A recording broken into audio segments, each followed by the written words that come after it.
Yeah, I don't know why you picked Welcome Back. Hey, I don't know how you picked that song, man. Hey, nigga, because we back. It's the first episode of 2018. Nigga, we back.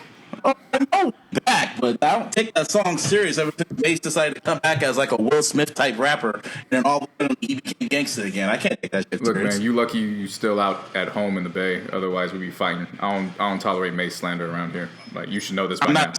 I'm just slandering that song. You might as well have a diplomat logo on right now, G.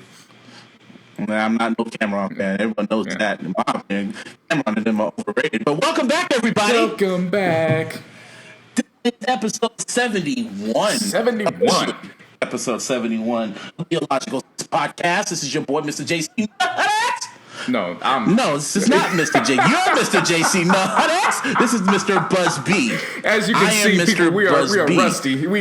We're still coming off of the pies and the cheesecakes and all the sleep that we've gotten. But that's Mr. You're Busby. Mr. JC. You're Mr. JC. No, yes, and I am Mr. Busby. And as you can tell, if y'all listen to this on iTunes, or you can just notice, we have a new cover. Hell yeah.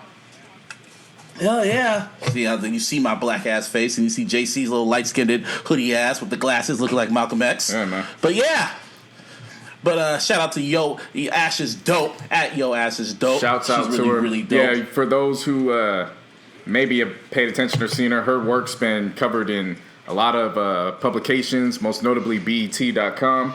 I was able to link up with her. And we were able to put this vision together. And she boondocked the both of us. And not only did she boondock the both of us, she boondocked the fuck out of us. Like, I feel like... Dock the fuck. Yeah, like, I feel like we could be in fucking... what was the city that they were in? What was the city they were in? Fuck, I want to say Brentwood, but that's where OJ was. Nah, that's not Brentwood. Nah, where were they? Damn, that's so sad because it's both in our top 5 series. But everything has everything around it. Yeah, it was some white suburb area, whatever. But shouts out to Ash, greatly appreciate it. Definitely, you guys go check her out. We got her highlighted all over our social media right now. Definitely go if you got some artwork that you maybe want done, hit her up. Tell her that the good old Negroes from the iLLogical Sense podcast sent you. Hell yeah. But yeah, man, how was your holiday though? Holidays has been like 2 weeks from now. It's already 2018. But what'd you get for Christmas? I got the money situated so we could get that logo. Okay. Well, while you got the money situated, I got myself a new podcast mic. Got some clothes. Got some AMC gift cards. I got some games. Got Uncharted. Was it 4? And I got WWE 2K18. And they're kind of just sitting by my PS4 right now, looking at me like, why aren't you playing with me right now? Because I know when I start playing these games, I'm gonna get addicted. Sounds like a woman. Like pretty much like something like a crackhead. Like I just can't get it because I know who I am when I play video games. I just get addicted to it. So instead, on New Year's, I sat back, watched some Netflix, and HBO was nice enough, and they uploaded the entire Harry Potter franchise. So I watched that shit. Yeah, they all grew up and shit, man. Other than that, man. Well, you know what comes on Netflix pretty soon, which means you ain't got no damn excuse not to be tuning in. Until I pay this account back, but yeah. What is it, Godfather? The Godfather trilogy. When's it going to get uploaded? I don't know, but as the good folks on the Twitter handle said, they made him an offer that they couldn't refuse, and it's coming soon. Yeah, man. It's like fucking 9 hours of fucking gangster shit. So, yeah, I'm going to watch that. Definitely. Finally watch it. But yeah, my holiday was cool. I was only supposed to spend 2.5 weeks up there, and then I was like, well, I make my own schedule. Why not I ended up damn near staying a damn month. Yeah, you might as well. You should have just moved back already. Yeah, I was like, what the fuck, man? I just got back in yesterday, and yesterday spent all day grocery shopping because, when I leave with an empty fridge, so that way nothing spoils over. And when I got back, I was like, shit, I ain't got no food, and I can't be doing the fast food thing no more. So spent the day grocery shopping, halfway meal prepping, finished the meal prep today, had to clear out the mailbox and all that stuff. But snap back to reality. Yeah, snap back to reality. You know what our reality is that we have a whole ass nigga in office. Now, y'all know me. I usually do not like talking about this whole ass nigga. But for the past week, he's been very funny. It's been very funny what's been going up in there in Washington. So, you got to add that little soundbite in there. Yeah, and sorry to cut you off. Shouts out to everybody that paid attention and tuned in for our first ever Illies. They were definitely loving the soundboard. I ain't giving you no fucking soundboard tonight except for bare minimum if I got to. But I will accommodate human soundboards. I will accommodate you all. So for future presentations throughout the year and going forward, I will be dealing with that. But tonight I'm fucking tired. Yeah, just don't do the M sound shit. I mean, you're good at no, that's not how he does it. He does it very unique. But anyway, whole ass nigga in office. He's pretty much had a very rough few weeks. First, he was threatening North Korea, saying he has a bigger red button and with the nuclear codes. And everyone was losing their damn minds. I wasn't losing my mind. It was whatever. But the real story that's coming out is a book that just came out by Michael Wolff called Fire and Fury. Yep. So pretty much, this dude, Michael Wolff, had an all-access pass to the White House, and he pretty much interviewed pretty much the White House staff, Trump himself, hell of people in there, and he just couldn't believe what was going on. So he wrote the book about all the fuckery that was going on up there, and like pretty much long story short, whole ass nigga didn't even want to be in office in the first place, as I knew he didn't. He just did this as promo for himself. And everyone told him he needed to back out, but he didn't think he was going to win. Well, God has a sense of humor, and now he won. And now he's in office, and pretty much they don't know what the fuck he's doing. He doesn't know what the fuck he's doing. So he tried to send old boy, like the author of C&D, a cease and desist, but he pretty much said, well, you didn't have me sign a non-disclosure agreement, so yeah, this book is still, not only is the book going to come out, it's going to come out a week early, so he bumped the release date up a week early. Now it's sitting number one on fucking, what's it called? The New York Times bestseller. Gotcha. Wow. Yeah, man. So he's losing his damn mind right now. This motherfucker basically trolled his way to the office. Well, you really that surprised? No. I told you that's what happened. I knew that's what happened. He just woke up bored. Was like, I'm gonna fucking run for president. He didn't think he was gonna win. You know what it sound like from Pac Div. Remember in the mayor music video where he was like, "What you gonna do with your life?" I think I'm gonna run for mayor. Yeah, watch me. Yeah, it's pretty. Yeah, and now his ego's too big. He got himself in too much like a big ass pickle because the whole Russian shit and all, and like the walls are literally closing down on him. Of course, dude. I read this report earlier today. When he starts his day, he starts his work day. When do you think the president starts their work day? They're supposed to start their work day, in your opinion. Shit. Let's see. They on East Coast time. I'd imagine your ass got to at least be up by 6 a.m. But knowing him, he probably ain't waking up till 11 a.m. No, that's when he starts his workday at 11. Yeah. He has his own set schedule, 11 a.m. to 6 p.m. Yep. And no, this is why it's crazy, because in the early mornings, like over in the East Coast at 6 o'clock in the morning, 6 o'clock in the morning, he's on Twitter tweeting his life away. I was like, so what are you doing for those 5 hours? Are you just tweeting and watching Fox News? I'm like, yeah, that's what you're doing. Yeah. You are tweeting and watching Fox News and then go do some quote-unquote work. And then by the time you're done doing your quote-unquote work, you probably just give it over to Pence or anyone else that you feel should be in charge or second in command. And then you just go back and watch more Fox News and more fucking TV, maybe some Netflix, and just tweet away and just not do shit. Yeah. I mean, it's funny to me. I just have this like serendipity. Like I just have very like a calmness to all this right now because everyone else is losing their mind. I'm not no more. It's really funny to me now. Now I'm not gonna keep talking about him because he is just a fucking idiot. Because someone even told me like, no, he's a really evil guy. I'm like, no, he's not evil. He's just a fucking idiot. Evil. When you consider all his past business dealings, especially pertaining to minorities, I'll accept that answer. Yeah, he's just he ain't evil. Because the evil people are more calculated. This nigga ain't calculated. He's just a fucking idiot. He's a child. And that's how he should be treated. So, that's enough about that whole ass nigga. So, the Golden Globes were last night. Sure were. Hell yeah. I ain't watching it. A lot of awards. I watched it. I watched some of it just to see what was going on because Get Out was nominated, but I knew they weren't going to win. Right. But shout out to James Franco. He won for the Disaster Artist. Definitely. And Tommy Wiseau went up there with him. And you never seen The Room, huh? Have you even heard of that movie? I've heard of it. It was on my list to watch, but just never got around to it. Oh, man. Like the actual movie. Not Disaster Artist, but The Room itself. Yeah. The actual movie. Yes, okay. Never got around to it. Yeah, you should drink some Slurricane and watch that movie whenever you get the chance. It has a cult following for a reason. That's all I can really say. Speaking of Slurricane, your boy is podcasting live with nothing but red Slurricane and Sprite in the cup right now. Shout out to Uncle E for it. Damn. But so anyway, James Franco, shout out to Palo Alto. He went up there, did his little acceptance speech, and Tommy Wiseau came up there to try to speak, and and James Franco gave him the swiftest curve, like, no, he ain't touching the mic. He ain't touching the mic, because he knows he'll just speak out of his ass.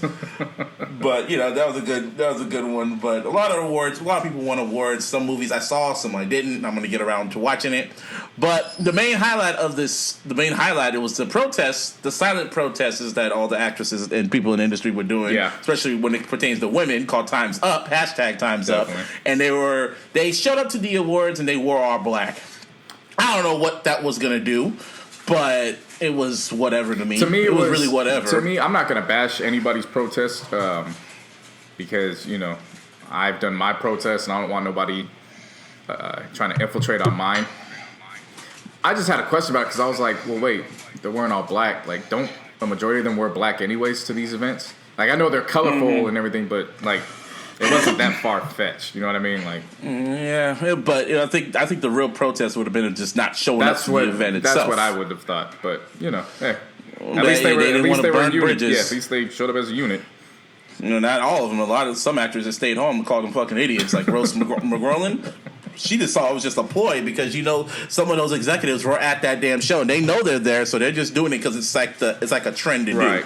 You know how that shit goes. But when it comes to winners for Black Excellence, Sterling K. Brown again won for best lead actor for This Is Us. Very first African American to do so in a drama. Hell yeah! So shouts out to him. Who was it? Aziz Ansari, bro. He won. I was happy as hell. Yeah, he won Best Performance by an Actor in a TV Series, musical or comedy. Like I said, I didn't watch this, but of course I gotta stay up on game. You should watch that show. No. I've heard good things about it. I'm just saying, again, I didn't watch the Golden Globes last night, but I did my homework today, so that's why it sounds so in tune and so informative coming on the microphone. And as I'm talking now, King Kendrick is about to do halftime, but that's why we got that recorded. I'll watch that later. Oh no, never mind. They still got half. Yeah, they still got half the game. Yeah, they still got but the real highlight of the show came from Oprah Winfrey. She won a very special achievement award. I forgot what the award was called, but she did a really, really, really great woman empowerment speech, and it nearly made me cry because that's what Oprah does. She makes everyone cry, no matter who you are, because she's Oprah. Yeah, so she won the Cecil B. DeMille Lifetime Achievement Award. Damn, you really did that. I didn't want to pronounce that. Yeah, but, so she won the award. There were a few things I took away from her speech. One, she cited Sidney Poitier when he won the award in 1964, when she was a 9-year-old little girl just seeing it live. For the heat of the night. Yeah. For the heat of the night. Yes. So, and had the importance of that and the significance was she was saying she had never seen anybody that was black that looked like her that was seen being celebrated in that capacity, and she was just drawn to that.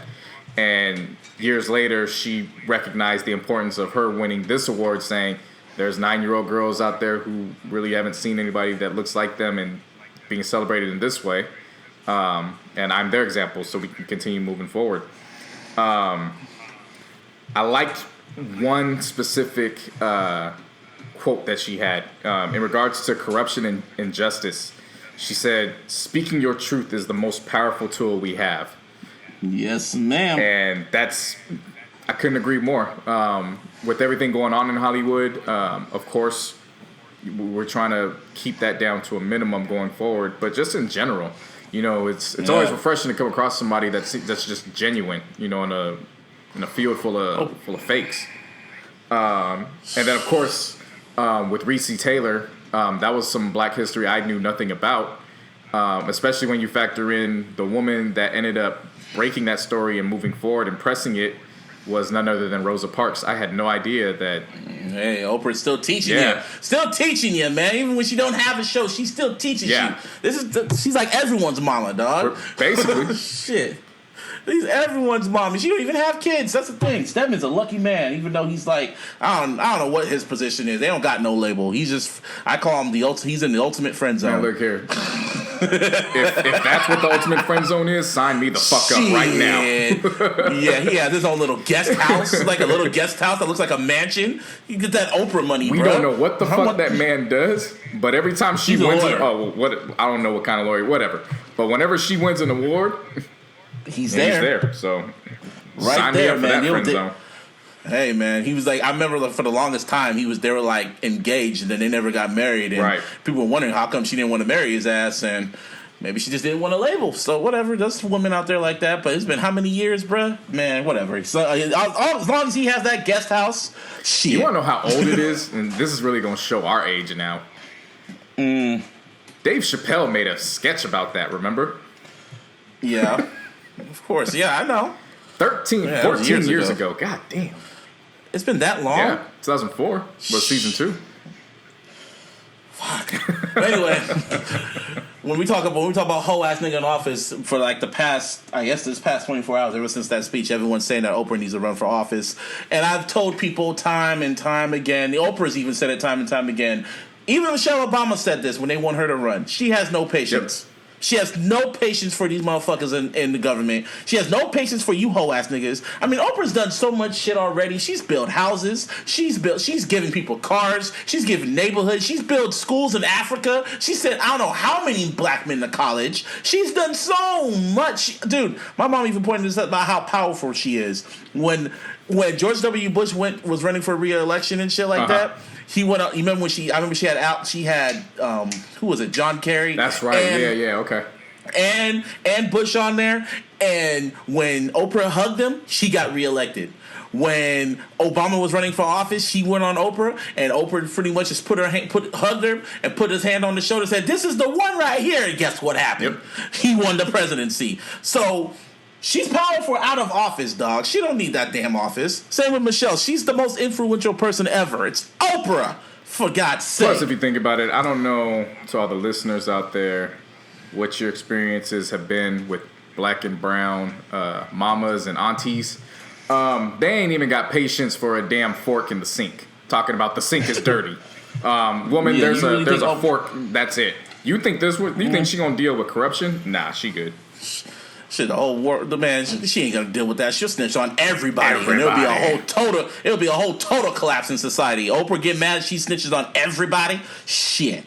Yeah. And speaking of collapse, while we were gone, let's have a moment of silence for Everyday Struggle. Yes. That's very unfortunate that show ended, man. That was the Roman Empire sped up tenfold. That was it was some Everyday Struggle is going to be known as the Bo Jackson moment in hip hop. It came and it literally went. Busby. Damn, that was a good analogy. Literally Hold up. Time out. Look, listeners, if y'all listening, join me. Applaud this nigga right here. That was an awesome analogy. Thank you. But that's what it is. It was literally the Bo Jackson of the culture. It literally was gaining steam, and then right before it literally hit its peak, it ended. Yeah. So y'all have been living under a rock. Joe Budden left the show. Yeah, and hats off to Charlamagne. He called it. Well, he said he wasn't going to last 6 months. It lasted 7 months. You can get into all the little minuscule details that you want to get into. The nigga called it. So yeah, he did. I guess. Yeah, he did. He called it. He didn't think the show was going to last.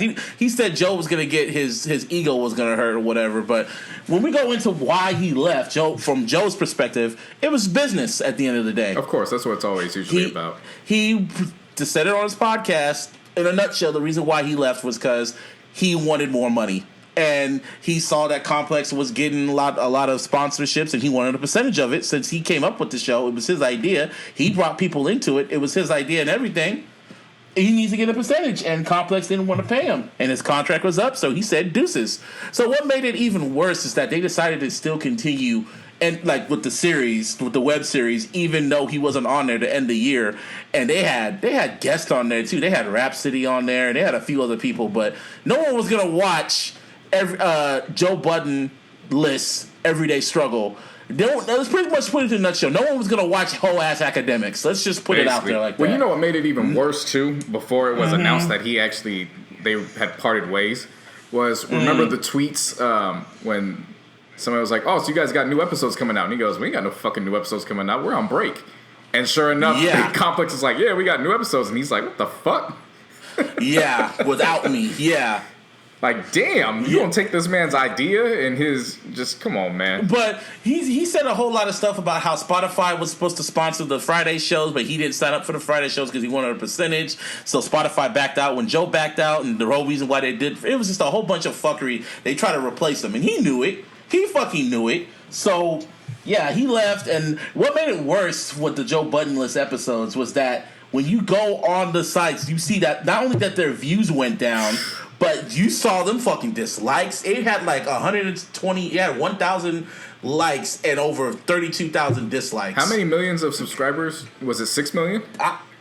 Something like that. They lost hella fucking subscribers because of that shit. Like in a matter of 24 hours, it was what? Within a matter of 600,000 or something like that subscribers. Everybody unsubscribed. Everyone unsubscribed from this shit. Yeah, what blew me away was, so you were talking about the dislikes. The Rhapsody episode, 1,000 likes. 14,000 dislikes. I refreshed the damn YouTube pages. I was like, I'm seeing shit. There's no way. There's no way.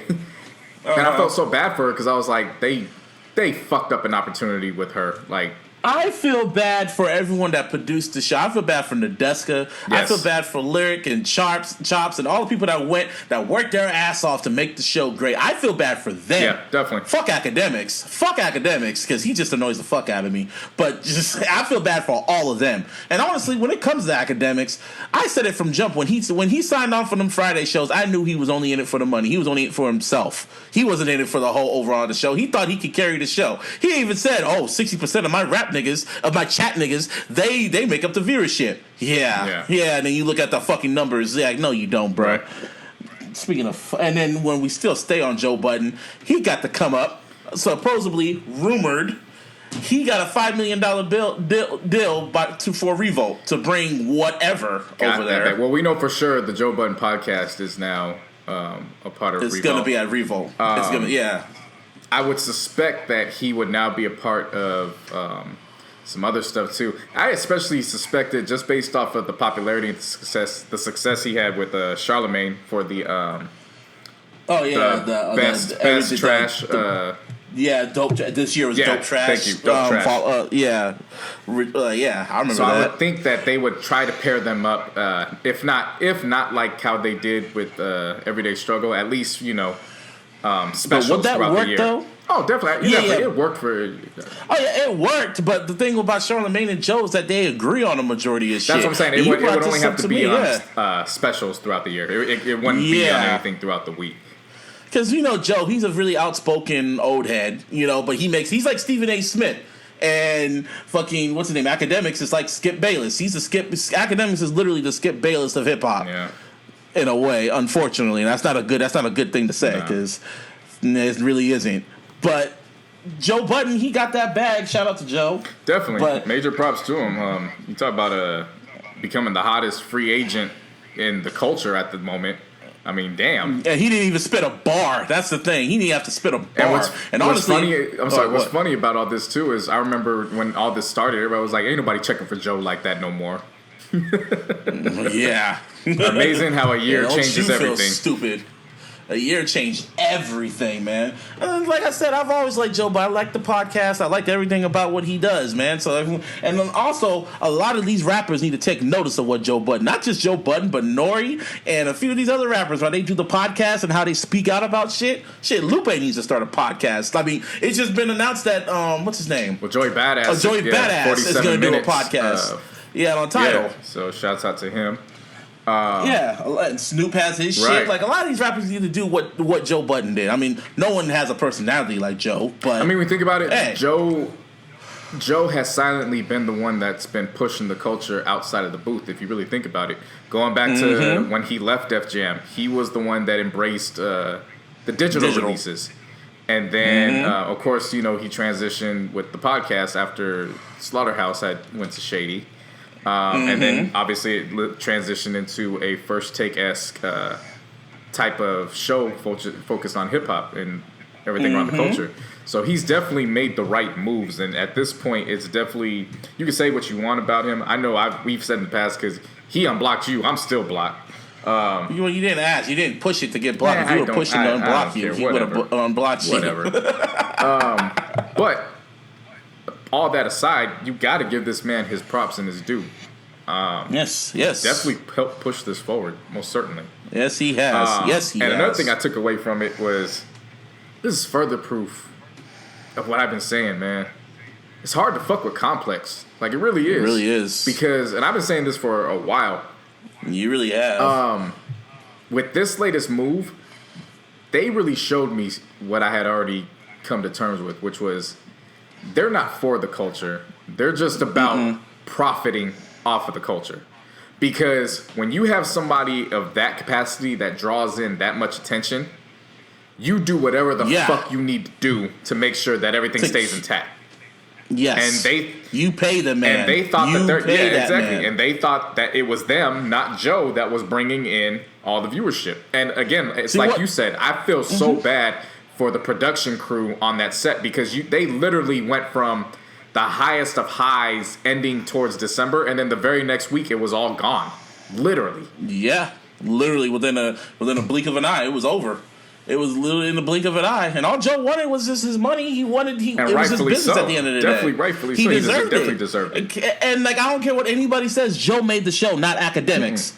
Academics was full of himself. He's honestly, he's damn near like Trump, except he's a 27-year-old with the mind of a 16-year-old, with a naive 16-year-old, with the moves that he makes. Because he can tell he's not for the industry. He's more of a fan than anything. He just knew how to hustle his way to get in the position that he's in right now. Right. Speaking of that stupid nigga, I guess I broke the damn news. I don't know how I ended up breaking this news, because that's when it kind of went viral, but his black ass got arrested a few weeks ago. What, he had, gun possession? He had, supposedly, allegedly, I'm not going to say what happened, because he's not even going into That's it. proper journalism right there. Allegedly. Allegedly. He got, what's it called? He had a broken taillight. He got pulled over for a broken taillight, and he had open containers, and then when they searched the vehicle, he had an unlicensed gun. Stupid. And oh man, he's been having a whole bunch of L since Everyday Struggles. Everyone started roasting him. Desus and Mero were roasting his ass. And I for a little bit I kind of started feeling bad for him, because he wanted, he never dissed these motherfuckers. But when they brought Vic Mensa on there, they were dissing him. He should have just took it in stride, but no, he just had to say some stupid shit and just say that no one's checking for him. Right. And I was like, what the fuck you mean no one's checking? They got a show on Vice. And then his excuse was, oh, nobody watches TV. I don't watch TV. This stupid nigga, man. Oh, man. Like, that's the shit I'm talking about. That's how naive he is, man. That's how naive and how just... when every time Joe was trying to talk to him about some real shit, he still had that blank, stupid look on his face. Like he did, like it wasn't processing what was going on, and how he's moving and maneuvering with with Triple X and fucking 6ix9ine. What the fuck he is? That my little fucking child molester ass nigga. And how he's associating with these niggas. It's like, dude, why are you associating yourself with these people? And he gives no excuse. It's like he just wants attention. He wants the likes, and it's just like it's so mind blowing and how stupid he is.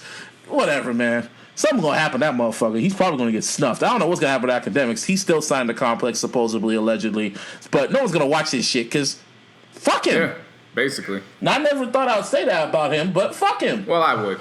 I always knew I would. That was one of the reasons why it took me so long to watch it religiously. Because he was annoying, and then when he was off the show, when they had the Joe Budden list Fridays, I never watched them unless it was someone I really cared about watching.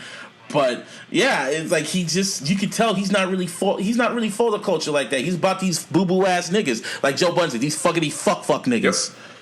So, and he just say, yo, I don't see the big deal in it. Like, you fucking stupid. Every time they had a real lyricist up in there or a real artist, he's always quiet. Silence. You could tell, very quiet. He never adds his 2 cents. He just listens and he doesn't say anything.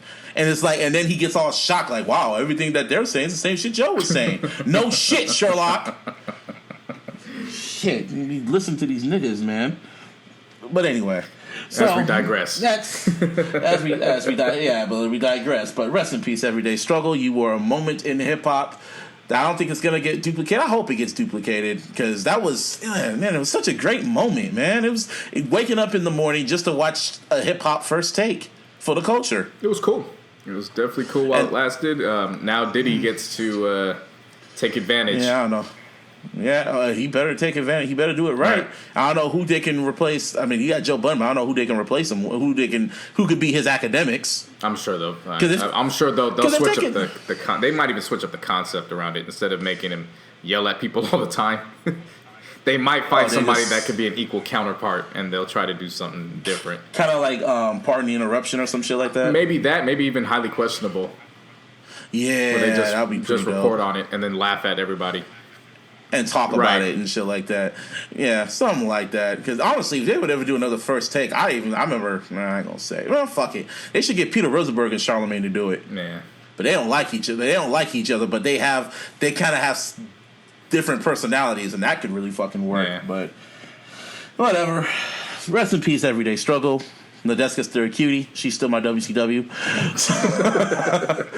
But we move along when it comes to the industry. As soon as the new year was over, industry just opened the fuck, went right back to work, and it was announced. They announced the new Coachella setup. Yeah, they did. They announced the headliners. So we got The Weeknd, of course. We got the makeup with Mrs. Carter, who was Mrs. Carter, who was supposed to do it last year. But some some kind of significant took place, and she wasn't able to do it. Yeah, she just dropped some shit off, right. You know. And there's supposedly a rumor that she's gonna have like a whole Destiny's Child full reunion. Yeah, if you know what I mean. Like even everyone they kicked out. Right. If you ever do that, if you kids should just know when you read up on Destiny's Child, and there was originally 4 members. Michelle was never a part of that shit. And just to hear about how the 2 originals got kicked out was some damn. That's still some whole ass shit. All I know is one of the originals was LaToya Luckett, and yep, I just saw a picture of her the other day. Oh my God Almighty! But just imagine just turning on MTV and you say the Say My Name video and you see you see 2 people replace you and you knew nothing about it. New video, new everything. Yep. It's wild. Damn. Yeah, man, Matthew Knowles was a fucking gangster for that. But hey, man. He had that ambition and he saw the vision for something else, so that's what he ran with. Who was really Destiny's Child. Right. It was best. But if she can pull that off, that's on some New Edition shit. Like, sincerely. Mm-hmm. Yeah. But yeah, Beyonce is going to be headlining, and Marshall Mathers is going to be headlining. The white boy. So, I'm happy that he's headlining, and hopefully they stream it, because they never really stream M concerts. And I imagine they got to do it after the streaming last year. There's no way you can't now. It was like exactly that was awesome. Some people don't stream it. Some people don't stream it, but he has to take place. Yeah, because your Aftermath signee fucking did his shit. You need to remind people who the leader is, and he had to remind people this past Monday about who the fuck he is. He had to remind me who he is. He had to remind you who he is. And if you guys listen to episode 70, our last episode, not the award show, but episode 70 called Just Retire, I think M probably heard that, and I think he got very upset about that, and he dropped the remix to Chloraseptic. I was pleased with it, but it didn't change my mind on anything. I've said M can do it in spurts. He just can't do it for whole projects anymore. But if y'all don't know, M dropped the remix to Chloraseptic with the rapping verse, where I guess 2 Chainz, previously unreleased rap verse, and Fresher actually had a dope ass verse too. I was actually surprised. And yeah, they all rapped it, and then M comes in and he just not blackout because he's white, but he just whites the fuck out. He sounded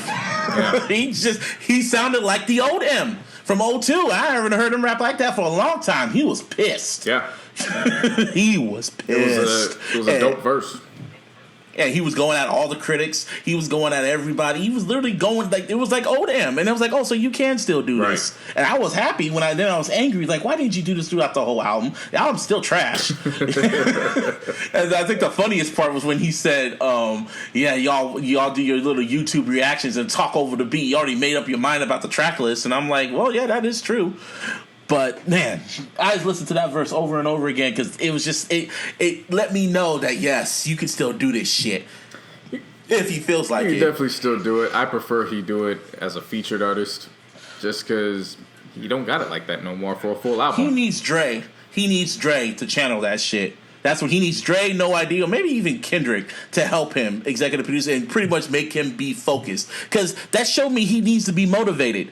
He needs to be motivated. He needs that fire within him to spit a full fucking, have an album full of that shit. Because I've heard it before. I heard it on Relapse. I heard it on Marshall Mathers. I heard it on Marshall Mathers LP2. I hear it. When he is focused, he can spit his ass off. Shit, even on this album, when he sounds motivated and there's a topic he really wants to talk about, he can do it.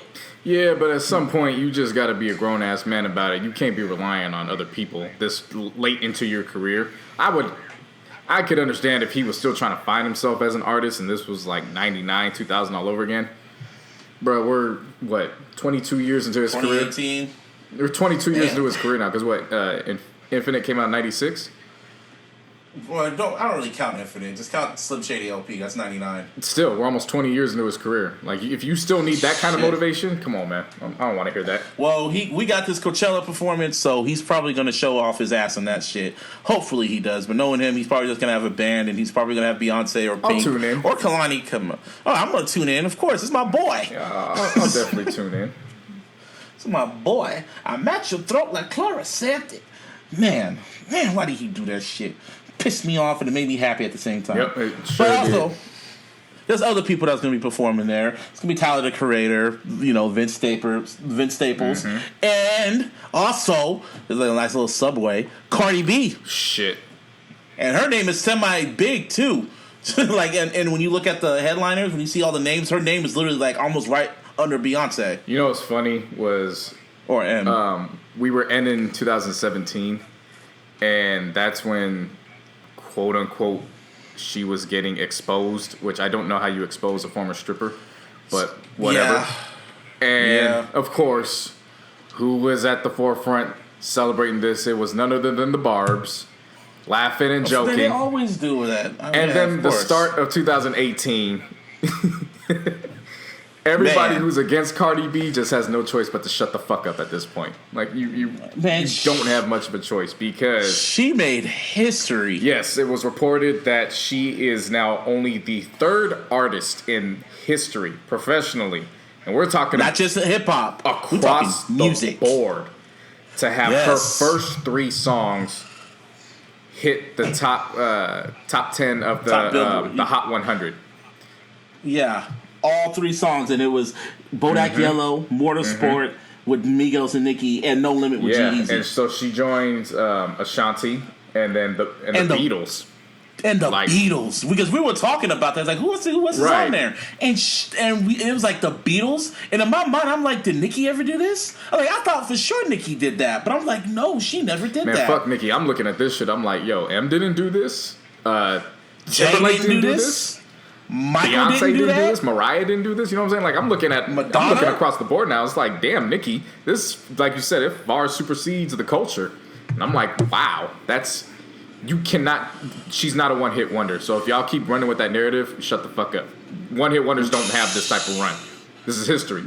Drake didn't even do that. I thought for sure Drake probably did something like that. Right. But no. And just when we thought, okay, cool, let's ease into 2018, nope. She's like, you coming on fire. Thank you, Bruno Mars. Yes. We got the Finesse remix along with the video. And if Atlantic... You kids know nothing about In Living Color, first of all. If Atlantic didn't have any incentive to push her album before this came out, they damn sure are in a rush now to get that album out. Yeah, they have to at this point. There must be a full rush because Barty Cardi is still fucking trending. Females really love that record. I heard that in the club or like the bar the other day, and it was still popping, right? Even more popping than Bodak Yellow. Sounds like, damn. But her verse on this remix was perfect. Very 90s. Very 90s. Yeah. Very 90s. She played her role, and she played it damn well. Mm-hmm. Yes, she did. And the video was dope. It was like, it was based off In Living Color, but not just like the actual show, but like the dancing and shit like that. Bruno Mars was dancing. It was like they were the Fly Girls, and then Cardi came out. You could tell they had fun making that shit. What I liked too was, so they shot a bulk of it in the traditional format, but then when they went into the dancing scenes, they shot it in the same format that In Living Color shot it at. So it looked, it was spot on. Yes. Man, we're getting old, G. Man. That's what I said. I put it on Twitter like, you kids, like, man, I'm getting old as fuck. That Finesse video reminded me, you kids know nothing about In Living Color. And they were all telling me, like, oh, they play reruns on MTV too. It's like, no. You don't know nothing about staying up late on Thursday at 9 o'clock watching In Living Color on Fox. Man. They know nothing. Nothing. And those, man, like y'all, like you young little whippersnappers today, you watch it knowing about these whippersnappers. Hey, I've been waiting to embrace this portion of my life where I can finally use it, and damn it, you are not going to hold me back.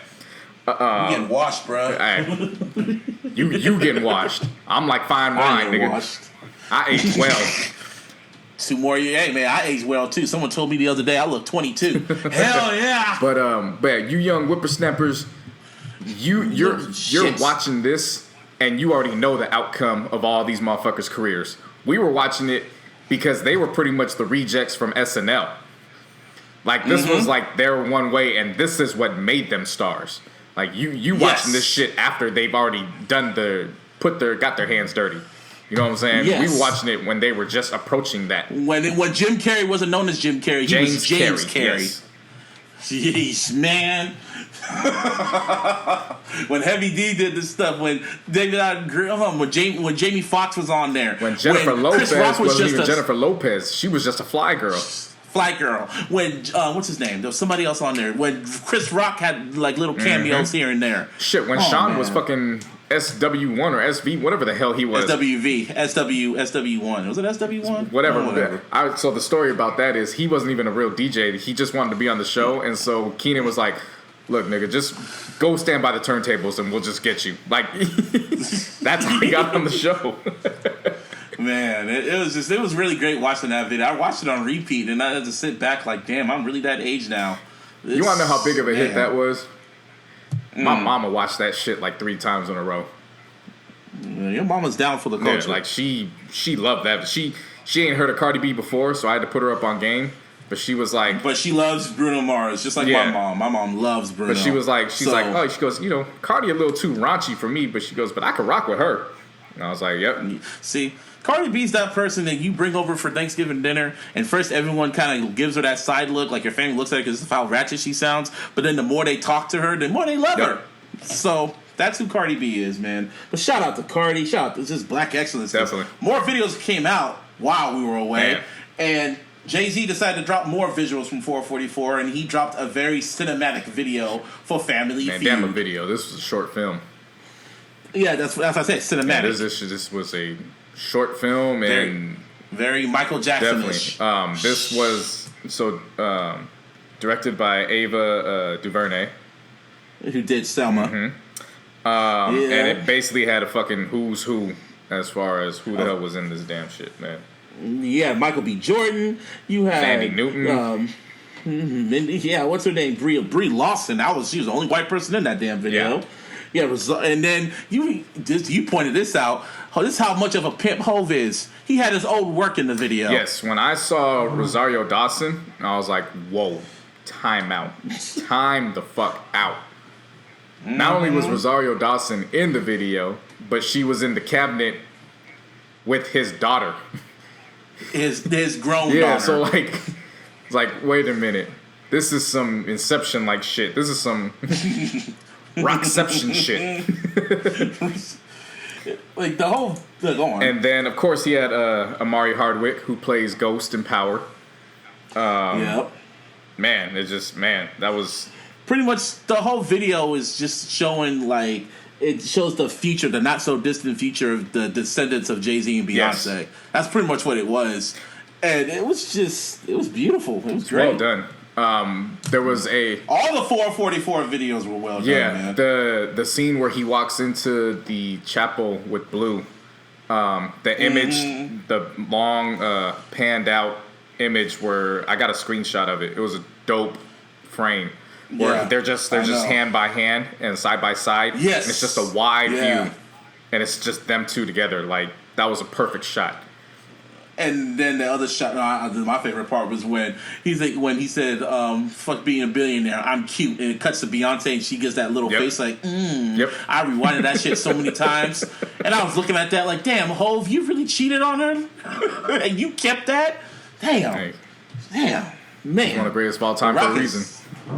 Exactly. Had Menage a Trois while the baddest bitch in the game was. I'm not condoning what he did. I'm just saying when you're on that level and you can bounce back without losing it. Hey, he bounced back off Ether. He bounced back off the daily losing his family. Shoot, man. Bounced back, made an album out of it, and in the process had 2 more kids. It's amazing.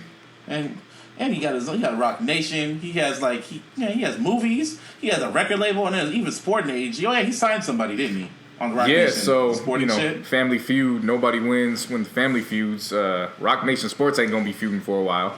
Nope. They just got bigger. They added the running back Saquon Barkley out of Penn State, who's coming into the NFL draft.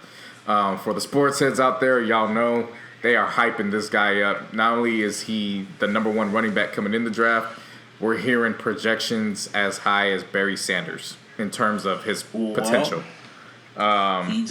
He better not go to Cleveland. That just all goes out the window now, doesn't he? We'll talk about them later. But I love how your tone just switched up. You're like, shit. Yeah. I mean, they had something to celebrate, but we'll get to that later. But yeah, shouts out to Jay and the whole Rock Nation family. Go to Tidal. Entitled. Did you start your free Tidal subscription yet? Of course, 6 months for free. Yeah, I think I'm going to start up my own account and get off of yours, and I think I'm just going to use it for the next 6 months. yeah, you go do that. Yeah. Shout out to Kendrick Lamar. Again, we got the TV on mute. Yeah, I got it on mute too. I'll watch it later. And speaking of Kendrick, that's a nice little subway. Look at you, subwaying. You like how I did that, huh? You like how I did that, right there? Huh? You like how I did that shit? Yeah. Anyway, it was announced that Marvel announced that Kendrick Lamar and TDE are going to be executive producing the Black Panther soundtrack. Oh, hell yeah. I mean, they hinted at it in the Love video. I think I showed it to you. You were definitely the one that pointed it out to me. And shouts out, damn, we forgot about those 2 videos. Love and The Weeknd. SZA, they both dropped those after we ended. The Weeknd video was it wasn't what I It wasn't what I expected, but artistically, it actually made sense. You know what I'm saying? Like how did it make sense? So let me take you on a little journey. So of course she's one of 3 women in because it's not a love triangle. There's a 4th woman or 3rd woman if you pay attention. So in a way, it kind of shows her off in her own world. Basically, she's waiting for the weekend as she's by herself, just doing random shit. Now it looks random, I will give you that, but if that's what they were going for, I caught it. Where she's kind of just off running around waiting for the weekend or whatever. Solange Knowles directed it, by the way.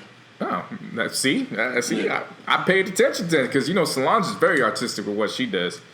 But still, the video had nothing to do with the damn song. Yeah, but just enjoy it. It ain't like SZA's hard to look at. Just enjoy it. Since we had that, and then of course the Love. Look, Dave Meyers, he ain't missed one bit with these damn videos for Damn. And Love was intense. It was a very, very good visual. All the damn videos. See, I hope TDE and Kendrick release all these videos on DVD too. Just like 444. Yep. Hov needs to release a Blu-ray edition of the 444 short films, along with the footnotes and all the other behind-the-scenes shit and some concert footage. I love that. Same with Damn. Damn needs to release all the fucking videos from that shit, as with behind-the-scenes footage and some concert footage. Shit, I'll do it for the culture. Hell yeah. Like you always say. Yeah, but the first song off the Black Panther soundtrack was called All These Stars, and it featured both Kendrick and SZA. It was alright. It was cool. It took me a few listens because the vocals, when they were mixed, they're distorted, so I couldn't hear what the fuck what they were saying pronunciation-wise. But it's a good vibe. It's such a nice mix, man. Like, Marvel can't lose with this fucking movie at this point. Like, Marvel doesn't lose, period. I know they don't lose, period, but at this point, just the significance of this film. Like, it's and they're black folks are really they are really loving this damn movie. I'm just like, damn, you niggas didn't watch Blade or Meteor Man or Blade was cool, but Blade come on, man. Blade wasn't on this level. But the thing of it is, you know how COINTELPRO works. You know they started infiltrating this shit for Black Panther already with Michael B. Jordan with his girlfriend because she ain't black. So they tried to pretty much shit on this and start the wave where... Well, yeah, they're trying to boycott the damn out. Black folks get mad about every little fucking shit, man. But, I hate that shit. There's black folks that come out talking about, we ain't boycotting shit. What the fuck y'all talking about? It's still gonna break box office records. It's just black folks on Twitter get mad about everything. Oh, of course. That's that fake ass hotep, woke-tep, bullshit-tep ass Twitter. Because that ain't black Twitter as far as I'm concerned. I know black Twitter when I see it. No, black Twitter does stupid shit like that, man. No, you'd be surprised. Black Twitter has made some mistakes in the past. A lot of mistakes. Hey, we ain't got to air out dirty laundry. Nobody wins when the family feuds, nigga. I guess. But yeah, so they tried infiltrating all that. It's not gonna work. It's not gonna go down. I'm excited though. But hey man, Black Panther. I'm very curious about how they're gonna do the Black Panther soundtrack. I don't know if it's gonna be like a compilation album. Is Kidder gonna be all over the album? Is it gonna tell a story? Right. Is it gonna be? I don't know. I hope it's like what's it called? It's like the Hustle and Flow and the what's it called? Oh shit, Kendrick on stage right now. If it's like the Hustle and Flow soundtrack or what was the other soundtrack? The Django Unchained soundtrack. Mm-hmm. Shit, damn, Kendrick coming out just like his damn shows, man. Yep. I have it on mute, so he's probably spitting some shit. He's in a jacket too. He ain't Kung Fu King. It's either right DNA or humble, I can tell. Probably the way he's miming and shit, the way he's dancing. Everyone's jumping up and down. It's probably DNA. Yeah. I'll just say, it's probably DNA. Yeah, so in case everybody's wondering, we got some feedback over the break, and as much as we appreciate everybody and the positive things they had to say, one thing that was a constant was turn the fucking background noise down. So we're listening to that. So as a result, you're getting muted ass. I mean, I'm recording it. Again, I'm recording too. But for now, you're getting muted ass commentary about this performance. You see the white people just nodding their head right now too. We don't know what he's saying. He could be saying "fuck Donald Trump" for all we know. Right, exactly. But in speaking of what the culture has to offer, we have something that's coming back, ladies and gentlemen. Yes. FX has dropped the official teaser trailer to season 2, aka Robin season. For Atlanta. Yes. March 1st, baby. I can't wait. Yes. Man, that was quick too. That was real quick. I'm like, damn, they really filmed that quick, huh? Yeah. Damn, that Star Wars shit wrapped, and Donald Glover went right back to work. And the thing of it was too. Remember how you and I talked about it when season 1 ended, where we weren't necessarily concerned about it because that kind of long of a wait shit can become stale. People become impatient. But you and I really weren't even tripping off it because we were like, look, this nigga's going to go get some bags real quick, and then he's going to come right back. It didn't even feel like a full year. Like, it feels like season 1 just ended a few months ago. It really didn't because what's his name? Old boy did Get Out. He was doing movies on the side, and Donald Glover was, man, that one Asian dude looked like he was hella excited. He was like, oh, shit. But so we get Earn, we get Alfred, aka Paperboy, and we get Darius, and we get Van back. And what I hope they really keep this under wraps because you remember how Atlanta was last season. They didn't give away the trailers for what was going to happen and shit like that. It was just random shit. So they should just keep this under wraps. Whoever's behind the marketing with this, and I know Donald Glover has a say in it. Just overall, whoever is a part of this marketing group, y'all some motherfucking geniuses, man. Because when, like you said, when the trailers were popping out for season 1, I didn't know if this shit was going to be a comedy, a drama, or what. And by the end of season 1, I was like, yo, this is a pure reflection of life in general. I love this shit. Yeah, and it doesn't seem that long, man. It really didn't seem that long. It was like, damn. Because we had Power to hold us over. We had other shows to hold us over for a minute. True. And he won some Golden Globes and some Emmys and shit like that. So if anything, it just raised its stock. Right. But before we get to Atlanta, he's got the 5 nominations for the Grammys next month. Yes, he does. And he's performing. Yes. Man, Donald Glover just winning. Or Childish Gambino. Donald Glover, Childish Gambino. Whatever the fuck you want to call him. What the fuck you want to call him? He winning. See, usually you know my take on the Grammys. The Grammys are nice to get, obviously, because it's a recognition amongst your peers. But as far as the culture is concerned, I don't really put too much emphasis on this. However, with the lineup that's shaping up, the culture is going to be in full effect. So many people ain't going to have much choice but to watch. You got to tune into this. Oh, yeah. This is going to be like probably a once-in-a-lifetime thing, so you better tune in. Yeah. So when it comes to tuning in, everyone was tuning in to fucking Netflix. Man, Netflix out here running shit. They running all types of shit, man. Remember when it used to be, man, I'm about to make it a blockbuster night? Yeah, now I was about to make a Netflix and chill night. And then it went to Netflix and chill. Now motherfuckers ain't even worried about chilling. Like, they legit tuning in to Netflix at this point. So, Dave Chappelle dropped 2 more stand-ups. Equilibrium? I can't even say that shit. Equilibrium. No, it's not equilibrium. Equanimity. Equanimity, man. I have a lazy ass tongue. and the Bird Revelation. Now, I was happy Dave dropped 2 of them, but I was wondering where the hell Chris Rock was at, because he was supposed to drop a Netflix special last year too, and he didn't do it. So I wonder what that holdup was about. Yeah, I'm not sure, but hopefully we get it soon. Whatever. Hopefully. But Dave Chappelle, what did you think of these stacks, these collections of Dave Chappelle? I laughed at the first one, but these as a set, they weren't better than the first set that came out earlier last year. It just showed that Dave still has it. I mean, he showed why he's one of the greatest ones of all time. What's wild to me is, I guess it's the best way to transition into this. He seems very PG-13 to me now. Really? You really think so? Well, if you compare it to what we grew up on with him, he's still the same. Like, it seems PG-13. Because I remember his stand-up that he did in DC in 2000. The What For What It's Worth, or the not For What It's Worth, Killing Him Softly. Thank you. He was still young, and he was just not giving a fuck. Yeah, but that's what I'm saying. Like, and obviously that comes with maturation and age. But just, he seems PG-13 to me. And maybe I think that's why I'm not finding it as funny. Not to say that it's bad. I mean, I still laugh. When he brought up the whole Draymond Green name situation, I laughed my ass. I had to put the shit in pause because I couldn't stop laughing. Oh, damn. See, he still got you. No, that's what I'm saying. Like, he can still get it. Just overall, it's... Pause. He seems PG-13. Which is saying a lot, too, because people are still pissed off about what he says. And I'm like, yo, you should know with this motherfucker, like, he's gonna bring that type of heat.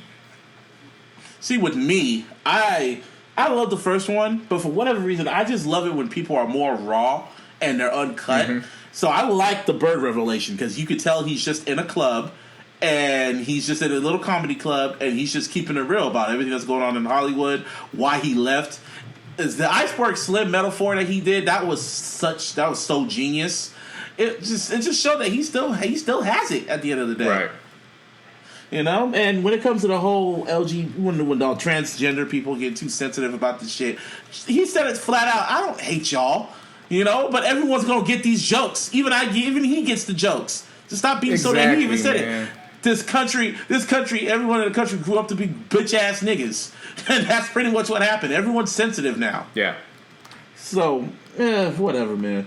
Damn, you typing away, bruh. Shit. Yeah, so for those who will see this tweet way before they hear this episode, I am tweeting. Watching Kendrick Lamar perform on mute because Busby and I are recording the iLLogical Sense episode 71. But I could tell this shit is a moment. Thank God for DVR.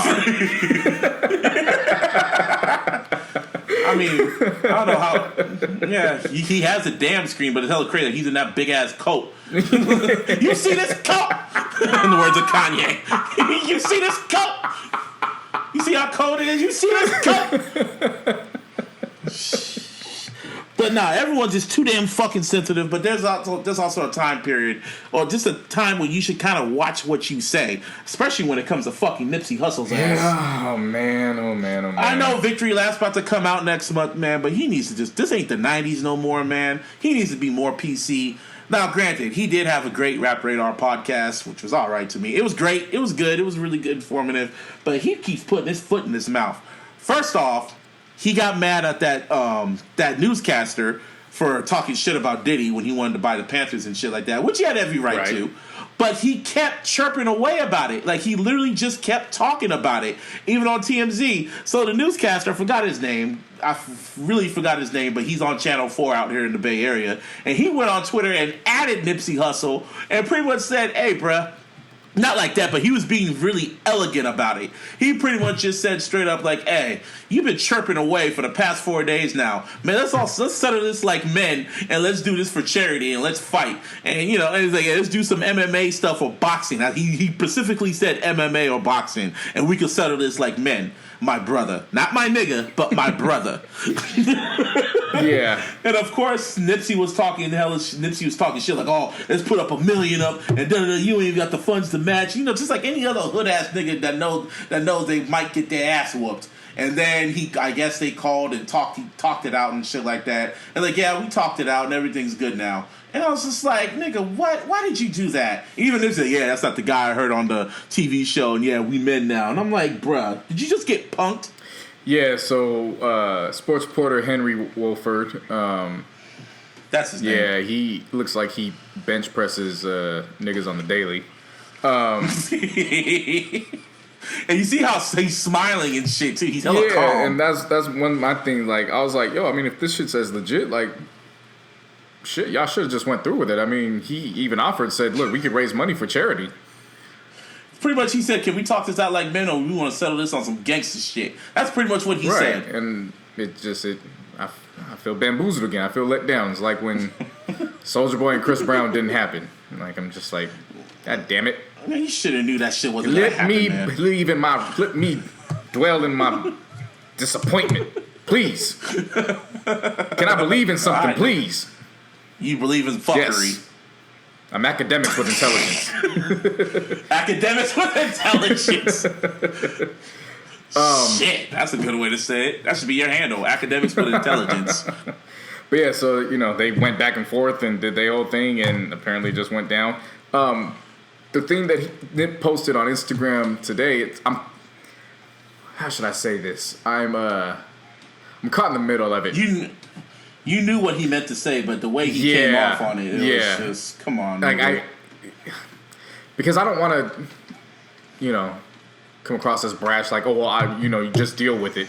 It is what it is. Because I do recognize that there is a whole community of homosexual, bisexual, transgender. So, you know, I understand that. On the flip side, he also has a point, too, where for years they've done, and when I say they, you know, obviously we talking about the government.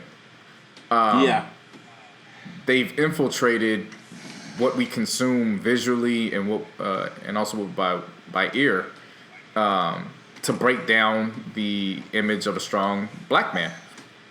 Yeah. So again, that's where I teeter in the middle with this, because it's like you said it. He should have worded it better, but at the same time, I caught the message, and because I caught the message, I'm not going to dwell on it. You know what I mean? Like, it is what it is. Mm-hmm. It ain't going to stop me from listening to Victory Lap. I'll tell you that fucking much right now. Oh, that's not going to, but I can see how you can alienate some fans and most shit certainly, like that. Definitely. But yeah, that's because. Yeah, but I think, see, this is the catch-22, because you can't be politically correct when you're just telling it how it is. You know what I'm saying? It's one of those things where you wanted him to maybe say it better, but at the same time, you can't watch what you say when you're trying to keep it real. It is what it is. But he called them homosexuals, and he made it look like it's like being gay is being a weak nigga. That's pretty much what he was saying, and it's just like, you can't say that, nigga. That's what I said. And then what made it worse was that someone came in there and said, yeah, man, you should re-say what you said. And he was like, what? Man, I said what I said. And I'm like, this nigga. This nigga right here, man. Yeah, man. So it's like, man, your album comes out next month, man. Just shit.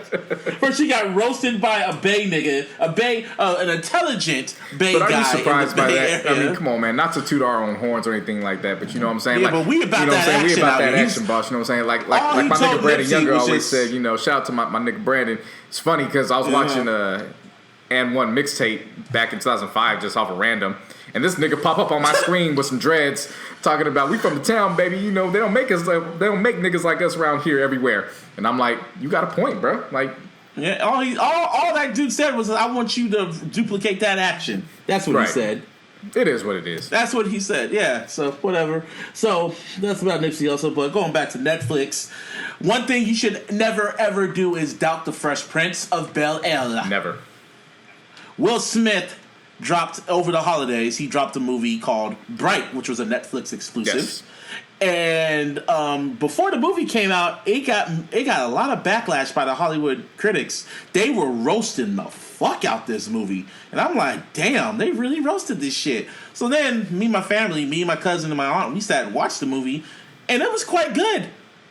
And pretty much a lot of other fans actually thought that, and they said it wasn't bad. It was quite entertaining.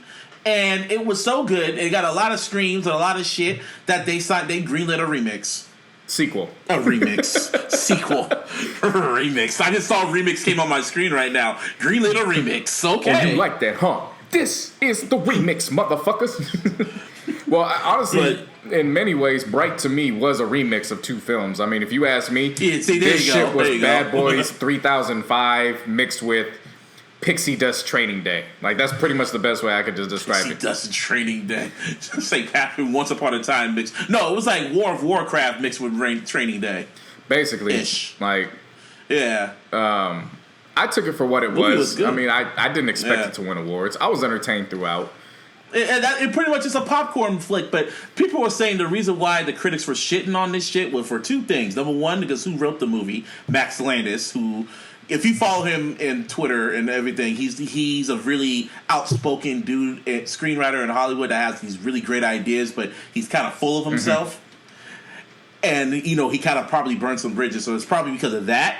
And because this is a really big blockbuster movie, it didn't go into the theaters. This went straight to Netflix. So if they showed how successful this movie was going to be, this was going to kind of change the game. Definitely. And it came with a budget, too. What, the production of this was, what, 80 million?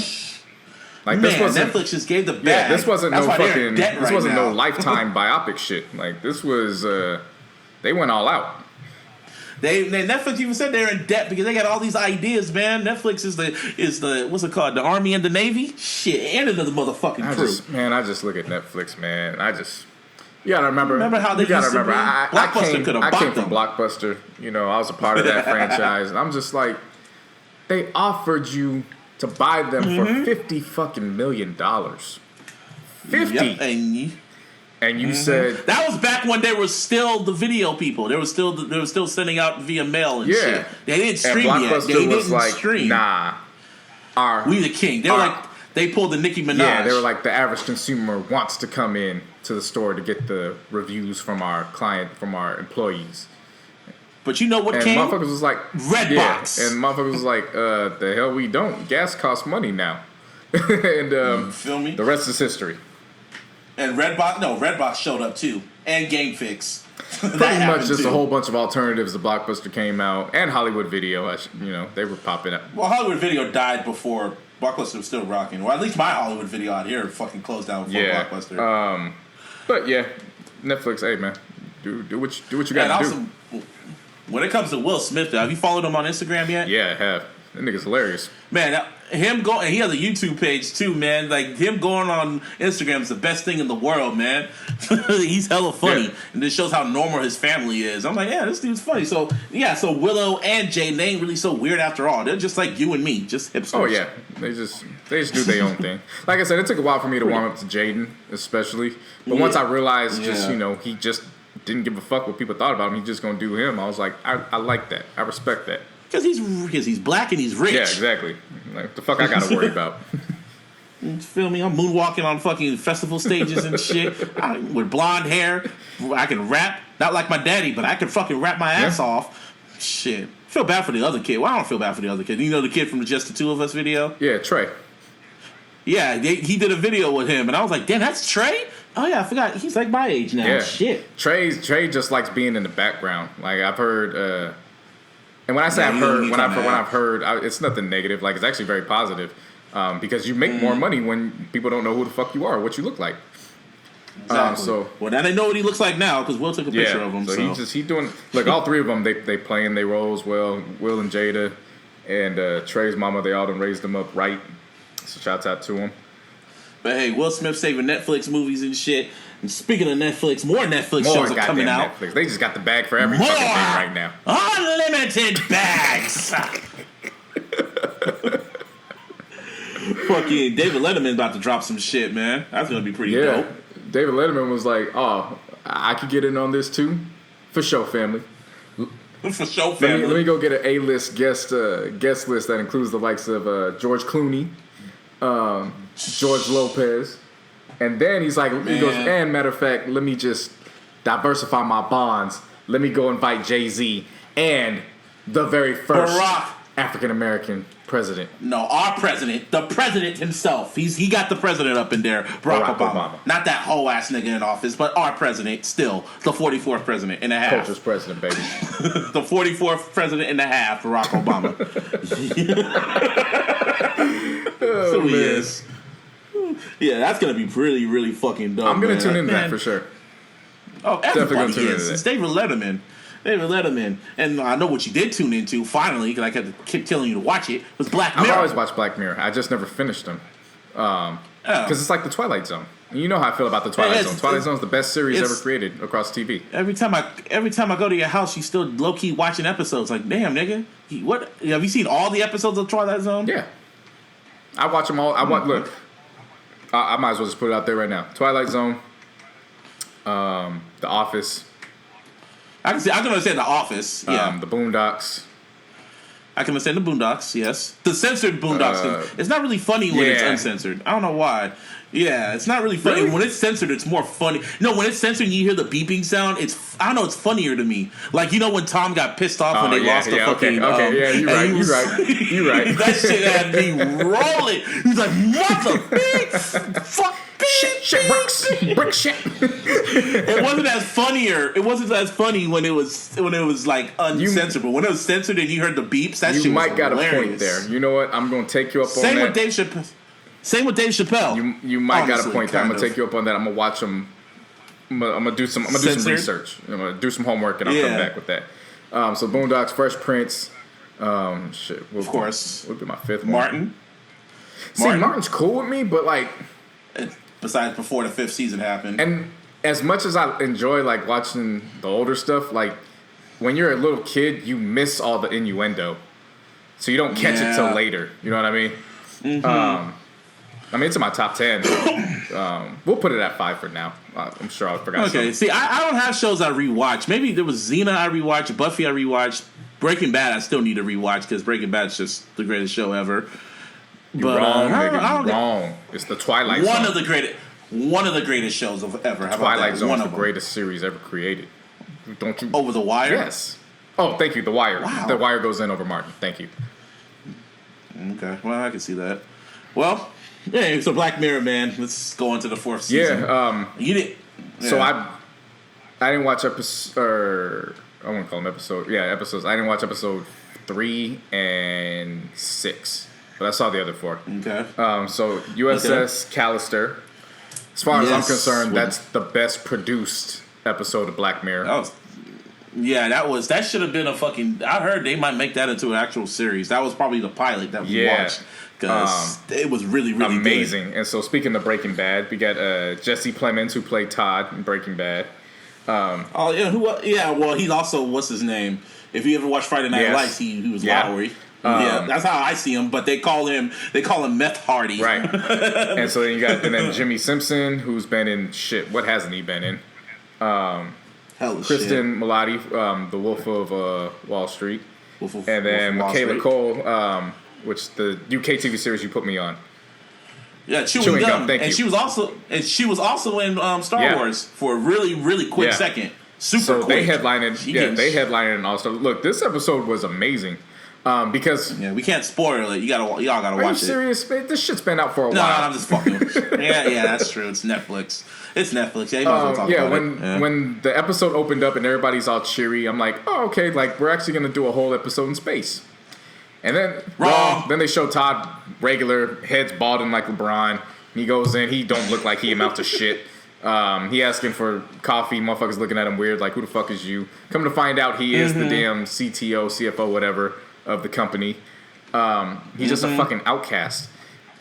And then they introduced the new employee that Kristen Milotti plays. And then all of a sudden, you start realizing all the characters. You're like, wait, I've seen these motherfuckers before. They were just... And they were on this shit. Then he goes home, and then you realize that what he's done is... So he has a program, video game, whatever, called Callister. The USS Callister. And he puts their DNA. He gets like strains of clothes in there and puts their DNA. Yeah, he basically created a version. He created a version that's off the grid. And yeah, like Busby said, he controls these motherfuckers. So when they treat him like shit in real life, he actually goes back and he reciprocates it back. Beats their ass. Yeah, the whole shit. That episode, it was long, but it was like, damn, this could really be a series. Most definitely, it was intense. Yeah, don't spoil everything. You just gotta watch. That's the whole premise. Pretty much. Archangel. So that was episode number 2. I was impressed with that episode. That was really. Yeah, I did not know Jodie. I knew Jodie Foster had a hand in it, but I was like, where is she? And that's my dumbass fault for not looking at the credits. Jodie Foster. She directed this. She's the first woman to direct an episode for Black Mirror. Yes, I liked it. I'm not going to go too much into it, but basically I'm going to tell you the mother deserved what the fuck she got. Mm-hmm. But it's kind of scary because, they're awesome. Can you imagine if a dude did that to his girlfriend? Man. Just put a chip in their head so they can watch what the fuck. That's like shit a controlling boyfriend would do. Look, man, that's some shit I don't even want to divulge in. Some things you just don't need to know unless it comes down to it. You feel me? It's just like that. That's what I like about Black Mirror because it makes you think really fucked up shit about technology. Oh, what? Oh, you didn't watch? Oh, so you didn't watch Metalhead? No, I didn't watch that. My sister told me that was one I could skip. She wasn't. My sister didn't feel that one. I mean, it's entertaining in a way. It'll kind of make you just for a laugh. No, yeah, I'm gonna go back and I'll watch it. That's the thing about Black Mirror. You don't have to watch them in order. They're standalones, just like the Twilight Zone. And then Hang the DJ. Yes. I had no idea who Georgina Campbell was going into this, but after I watched that episode, I'm here to stake my claim. Georgina Campbell is my baby mama. Anybody want to say otherwise, you can get these hands. I don't give a motherfuck. The accent she got is sexy as hell. She looked like she reads the top notch of the New York's bestsellers. You just throwing your shot, aren't you? I'm shooting my shot. I'm throwing the Hail Mary. I'm swinging for the fences. I'm swinging my stick with the puck on a power play against us. Oh, you doing the knuckle puck? I'm doing the knuckle puck. Whatever they got in fucking soccer, I'm doing that too. I'm doing it all. Okay, we get it. I mean, you didn't say the premise of the show. You was talking about her. Man, fuck the premise of the show. Ain't no premise. All the only premise you need to know is that Georgina Campbell is mine. That's all you need to know. Okay, but if you're gonna watch any episode, because you didn't get through it, only episode you need to watch is Black Museum. I will get to that tomorrow. And I don't even want to. I don't even want to give you the premise of this one. It is a really good episode, and it will make you want to put up the fist. I will get to that tomorrow. That's all. You will know after I watch it because, as always, when something entices my mind, or when I will need to blame you for having me experience something, I always send you a text. Yeah, exactly, or tweet, or whatever, or maybe all the above. All that too, yeah. And if you come about Black Mirror, it's about technology and shit. Fucking Justin Timberlake made his return to music, and he dropped his video for his first single from his album Man of the Woods called Filthy. And he's like a fucking robot, and he's dancing and shit like that. And it was a dope video, but that's not what we're going to talk about. What we're going to talk about is this new album that's coming. It didn't take long for Black Twitter to get a hold of it and sub his face out and put Terrence Howard in Terrence Howard is everywhere. Like, he's a meme for everything. They got this nigga in the woods holding a stick.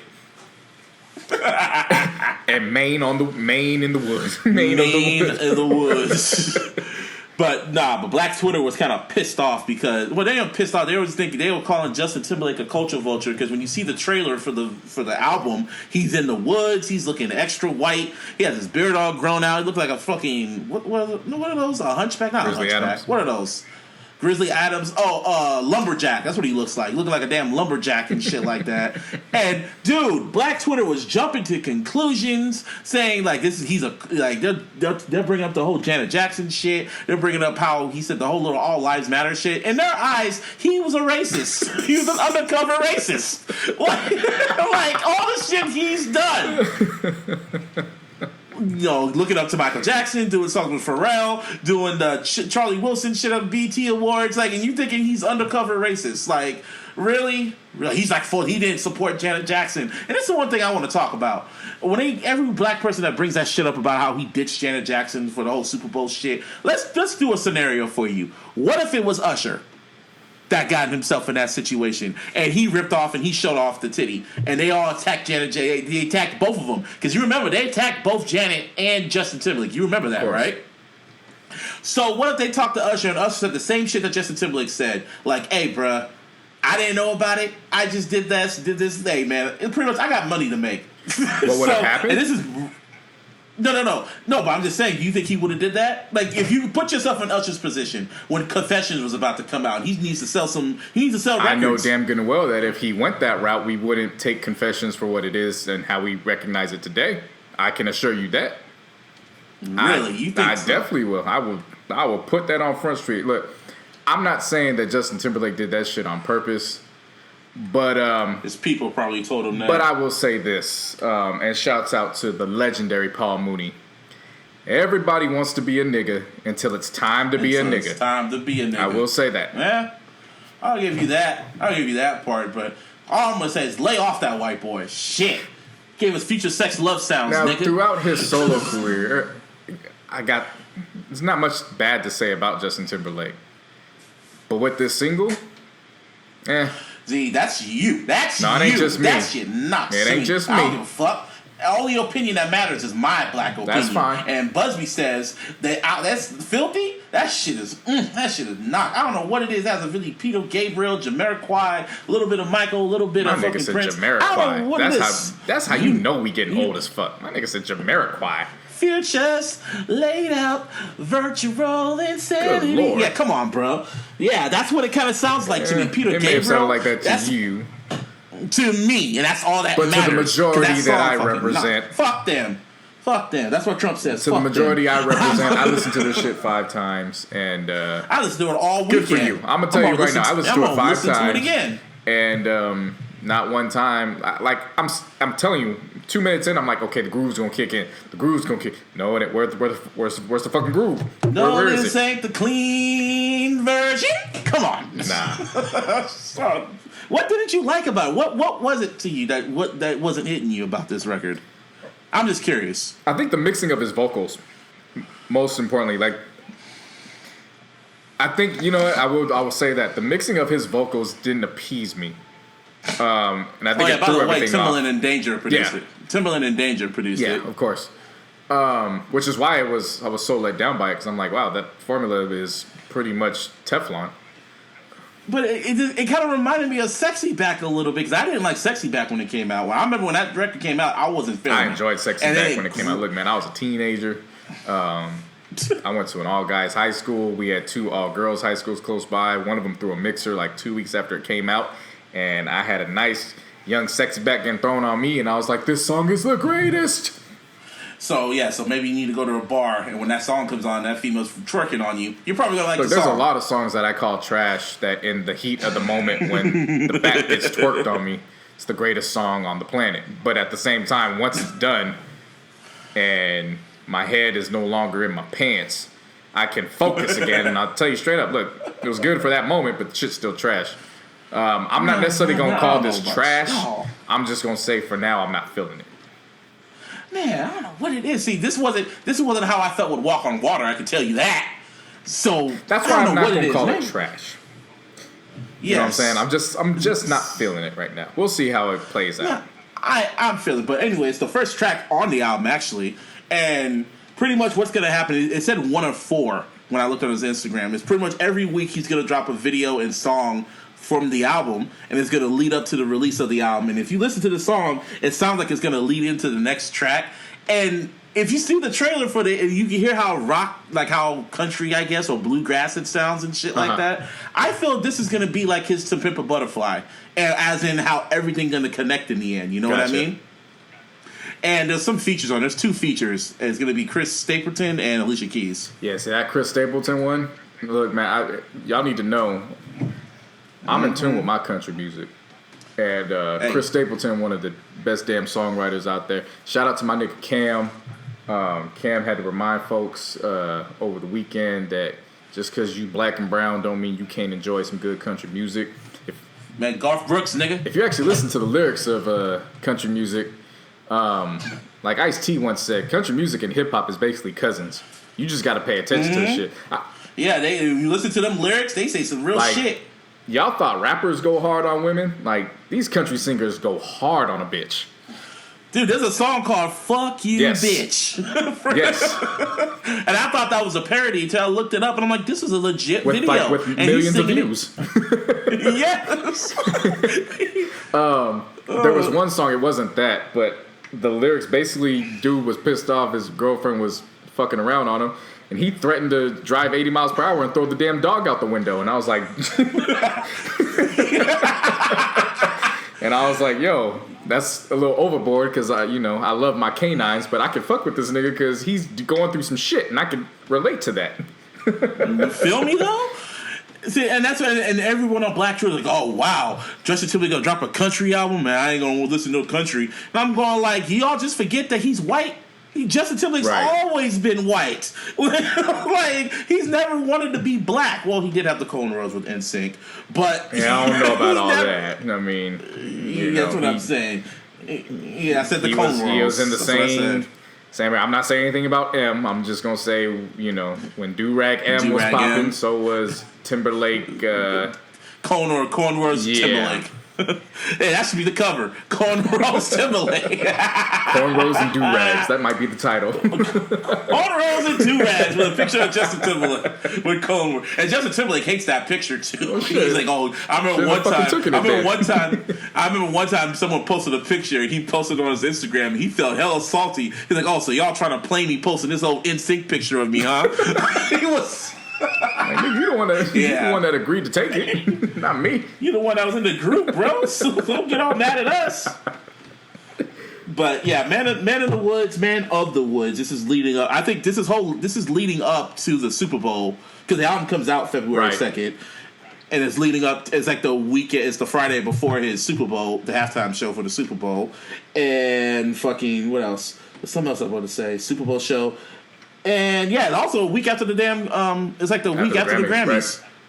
So it's like perfect timing because I have a feeling next year is going to be all white. It's going to be, and the best album of the year is going to be Justin Timberlake, Taylor Swift, Justin Timberlake, Taylor Swift, Sam Smith, and fucking probably Kanye, just to put in the bracket. Yeah, I feel like music wise it's going to be all white again, but I feel like film wise, Black Panther is going to lead the surge.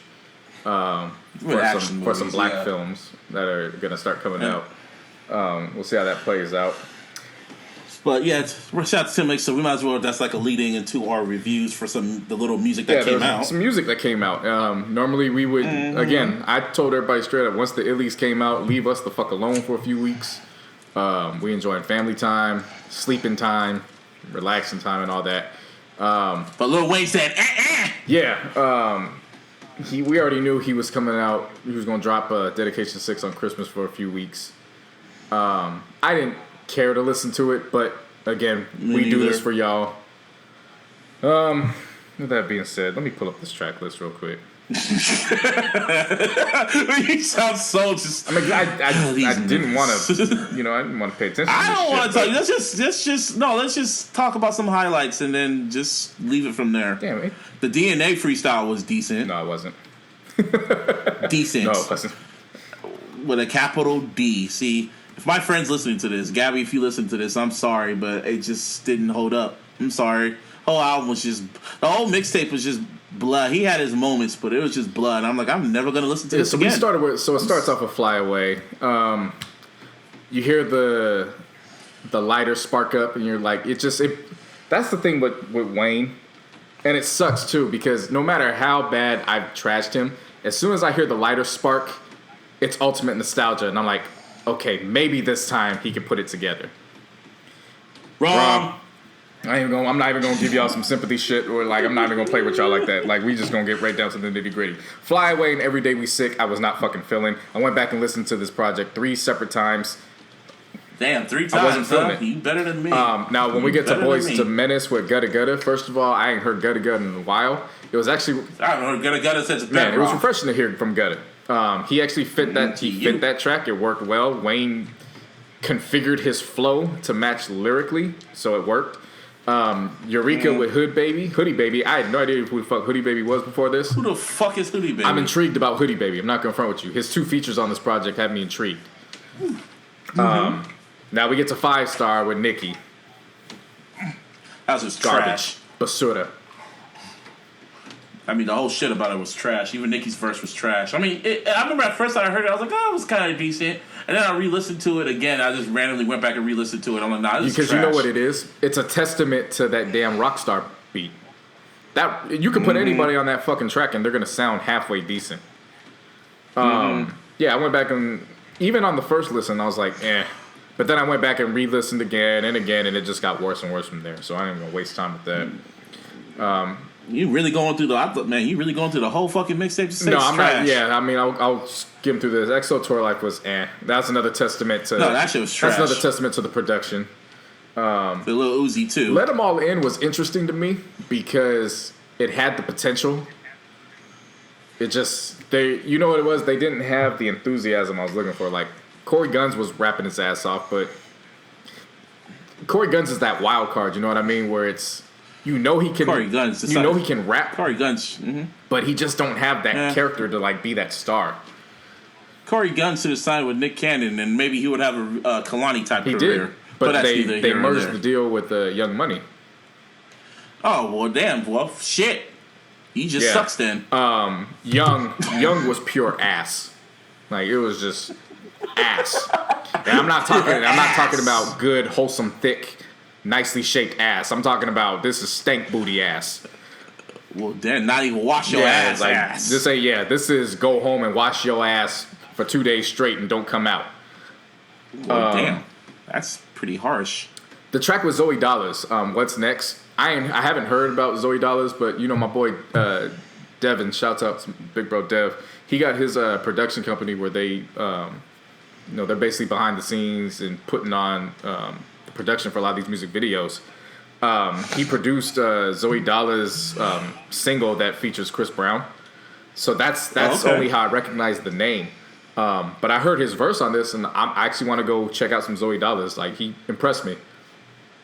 Blacking Out was you really going? Blacking Out was going. Suwoo was garbage. My dog I only listened to for Hoodie Baby, and then Yeezy Sneakers was like, okay, I could at least that was a nice outro, but overall it was he don't got it. Like y'all motherfucking Lil Wayne stands gotta let this shit go. The nigga don't got it no more. He don't. Okay? His mind is too fucking leaned out. He's too fucking leaned out. I'm gonna tell you this right now, and it's gonna hurt y'all feelings. I don't give a fuck. 2018, I ain't got no fear. And this is how we gonna start this shit off. If he was too fucking leaned out to pay attention to his goddamn contract, I'm gonna leave it at that. I'm just gonna leave that shit at that. Speaking of contracts, apparently he's gonna release a second half to Dedication 6 for whatever reason. And right before That's New a great Year's, way to put it. For whatever fucking reason.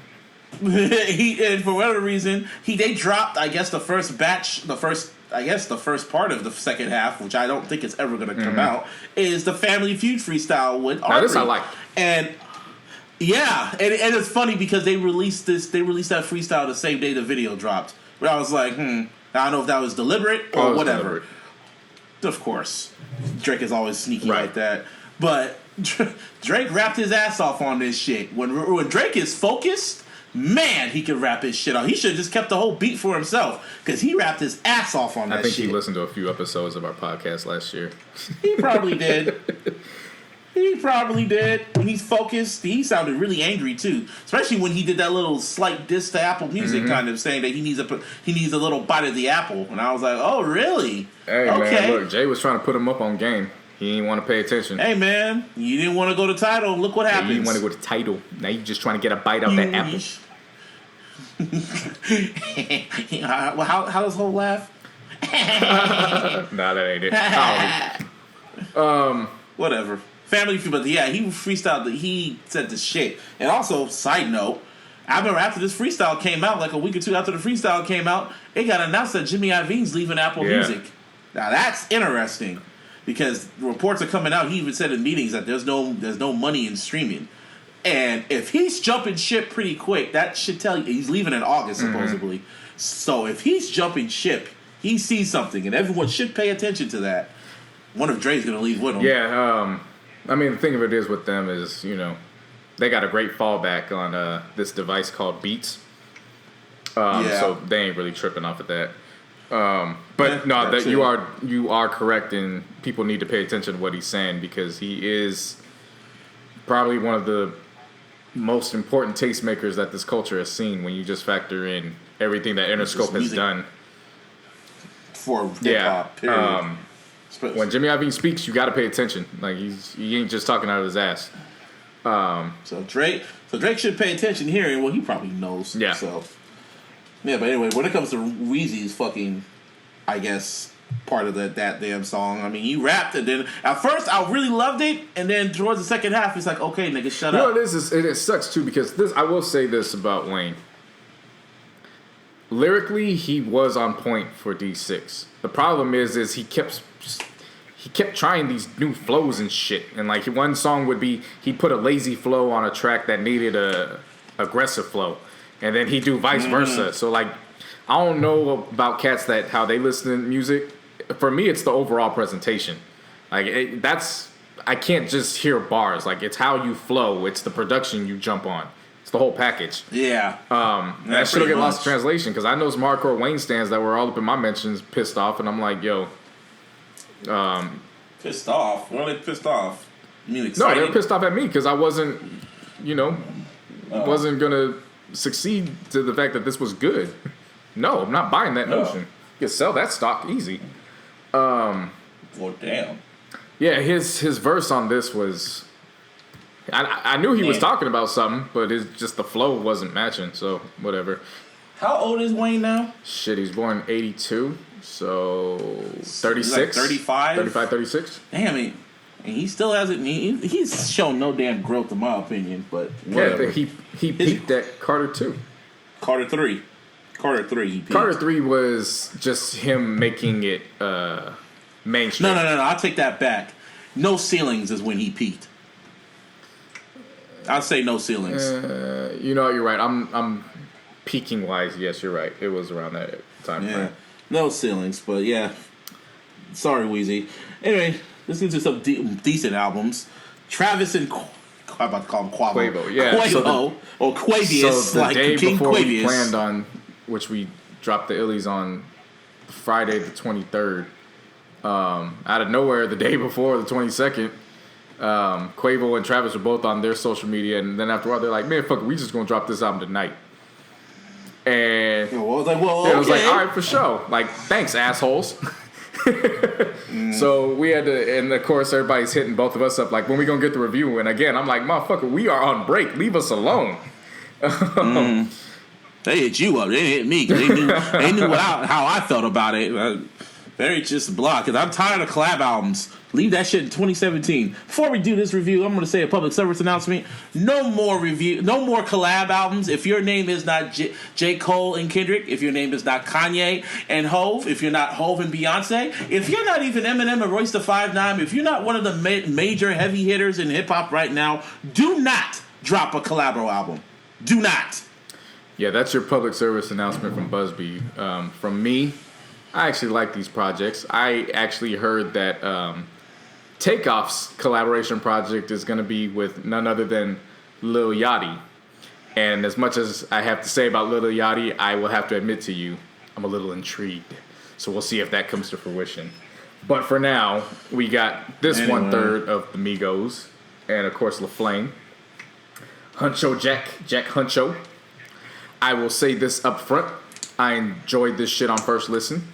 I enjoyed this shit on second listen. I enjoyed it on third listen. Dr. Seuss shit. Some Dr. Seuss I enjoyed shit it on first listen. I enjoyed it on second listen. You want some green egg ham with that too? But after the third listen, and me reminiscing, this shit is moderate at its position. There you go. Oh shit. Yeah. To me, it's a. I took it for what it was. It's a mediocre project, but I will say this: it's one of the most bumping ass, fire ass, mediocre projects I've heard in a long time. I play this shit back to back at least twice a day since it drops. Since it dropped, I should say. I mean, it bumps in the whip, I bet. Yeah, it definitely does. And for me, one thing that took a while was the mixing of this. And again, that goes back to just being in this music production course. Because now I'm hearing things that I wouldn't, unless you're training your ear, you wouldn't know what to look for. So mixing-wise, it took a while. Like, there was one track, I think, the fucking Moonrock track. I'm driving and there's these damn squeaks in the background of the song. I'm thinking my damn brake pads are going out in my car. I'm like, what the fuck was that? Then when I stopped and I kept hearing it go, I was like, oh, it's part of the song. Okay. Modern Slavery was a nice opener. Black and Chinese is that shit. Eye to Eye with Takeoff. Real nigga, I got one to the sky. I like that shit. Of course, everybody knows Motorcycle Patches because watch out. Big Baller Brand, watch out. We for the fam, watch out. Oh, God. Huncho Jack was an interesting track for me. Of course, it's the title track. The drum pattern on that was different. Like, it was all sub. Like, there wasn't that definite kick. So it was just snare and sub. And I liked it. It was cool. Mm-hmm. The hook was dope. And that's one thing that I will say about this project. It's a fucking cheat code as far as hooks go. You got two motherfuckers that specialize in hooks, and you put them together. Like, this shit's not fair. It really not. Like, imagine fucking Akon and T-Pain in 2008 saying, hey, we're going to make a fucking collab album. Shit's not fair. Probably. And then you get Saint Go. Dubai shit with Offset. That's my shit right there. Dubai shit. Dubai whips. Different place. Different chips. Like that shit. Saint Laurent Mask was cool. Moonrock, of course. But my favorite joint out of this was Where You From. I don't know about you. I like that shit. When Travis Scott in his fucking auto-tuned ass voice, when he yells out, freaks got me geeked. Energy, suck it out of me. I don't know about you, nigga. That's a spiritual experience for me. Okay. Man. And then you close out with Best Man, which it took a while for it to grow on me, but I can sing along with that. So overall, again, I will be the first one to admit to you, this is a pretty mediocre album. But at the same time, I fuck with the mediocrity. It's amazing. That's you. I don't fuck with mediocrity. You better come with it. Come on, I mean, what were you expecting from a Travis Scott and Quavo production? Exactly. I just listened out of curiosity. I always listen out of curiosity, and if it don't move me, I'm just not going to revisit it. So you revisit it. That's why I let you talk about it. But to me, I was just Get your phone. Get your bitch on porn. Cap and Jack. So. Got plaques on plaques. You want to talk about this? You want to talk about this Brockhampton shit? You just want to move scheme on? I'll talk about it. You can talk about the reaction, and when I say talk about it, I'm going to skim through it. So we have Brockhampton, Saturation 3. Of course, I think on our Illy's, on our top 50 list, they were 41 or 42. Yeah, something like that. Both 1 and 2. Yeah, 1 and 2 smacked. Yeah. Saturation 3 came around, and everybody was praising it. So I'm like, okay, cool. This is something I can look forward to. Yeah, same here. I will say right when I got to Stupid, which was number 6, I was over the album. Shit, he took you to number 6, huh? It didn't. I was over it after the third it did not connect with me at all. I don't know what the fuck y'all was listening to, because I agreed with you. We both agreed with y'all on 1 and 2, but with this third joint, y'all some legit fucking homers, and I'm not gonna listen to what y'all gotta say about Brockhampton anymore. That's not to say Brockhampton. That's not to say we're gonna. That's not to say we're gonna tune out. I'm just now I know when you speak about them, and y'all know who the fuck I'm talking about. I still got love for you, but you know who the fuck I'm talking about. When I see them talk about this in the group in future, I'm just not gonna pay that much attention to it. I mean, yeah, that's how I really felt about it. Especially when I was looking at some of these like end of the year reviews, especially like the Needle Drop, man. I know it's his opinion, but he put Brockhampton 2 over Kendrick and Crit, which was really just like what? I respect his opinion. It's his opinion. He listens to all types of music, but when you put that album over Crit and Kendrick and 444, really? Yeah, I mean, yeah. I mean, whatever, it's y'all opinion, but sometimes y'all opinions can be really fucking just trash. Out there. And other people were praising this album too, and to me and JC, it's just blah. It's just whatever. I mean, it was noise after a while. It was just playing in the background. Background music. I won't say noise. Noise is fucking peekaboo, peekaboo, peekaboo. That's noise. Yeah, that's noise. But yeah, more music gonna drop later on this year, so stay tuned. I don't know what's gonna drop this Friday. Maybe more Timberlake. So I don't know what's gonna happen, but yeah, I don't even know what else is gonna come out. I know his music's dropping in February. That's all. Pretty much. I know. So we might as well get into sports, and as of right now, Bama's getting smoked. Yeah, so right now we're in the third quarter. There's about 5:15 left. Georgia's up 20-10. I hope they complete this ass whooping against Alabama. Yeah, make the cipher complete. They need to get there. Have they ever gotten their ass whooped in the national championship? Yeah, when Ohio State whooped their ass in the first national championship game. Well, shit. So last week, how we got to this point, you had the Rose Bowl, which was Georgia against Oklahoma, and then you had the Sugar Bowl, I believe, which was Alabama and Clemson. The Rose Bowl was fire. That Sugar Bowl, though, it was everything but sweet. Yeah, that shit, fucking that was trash. Garbage ass game. That's how we got up to here. And of course, we've been talking about Kendrick all night. We found a segue to put him in, but he performed at halftime again. After this ends, we're gonna listen to that. Yeah. So that's into the NFL because I'm excited about this shit. Yeah, so we have reached the end of the season. Playoffs? Playoff time. We do not have a representative from the Bay Area representing. We're all sitting on the couch. We did have a rep from LA in, though, but now they sitting on the couch, too, in the Rams.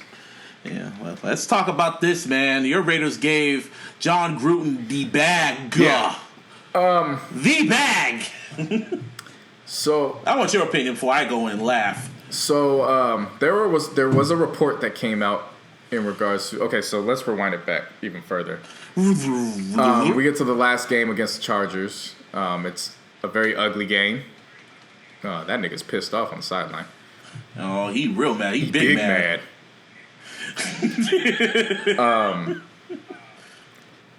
I don't even think Coach Del Rio made it off the field before they told him he was fired.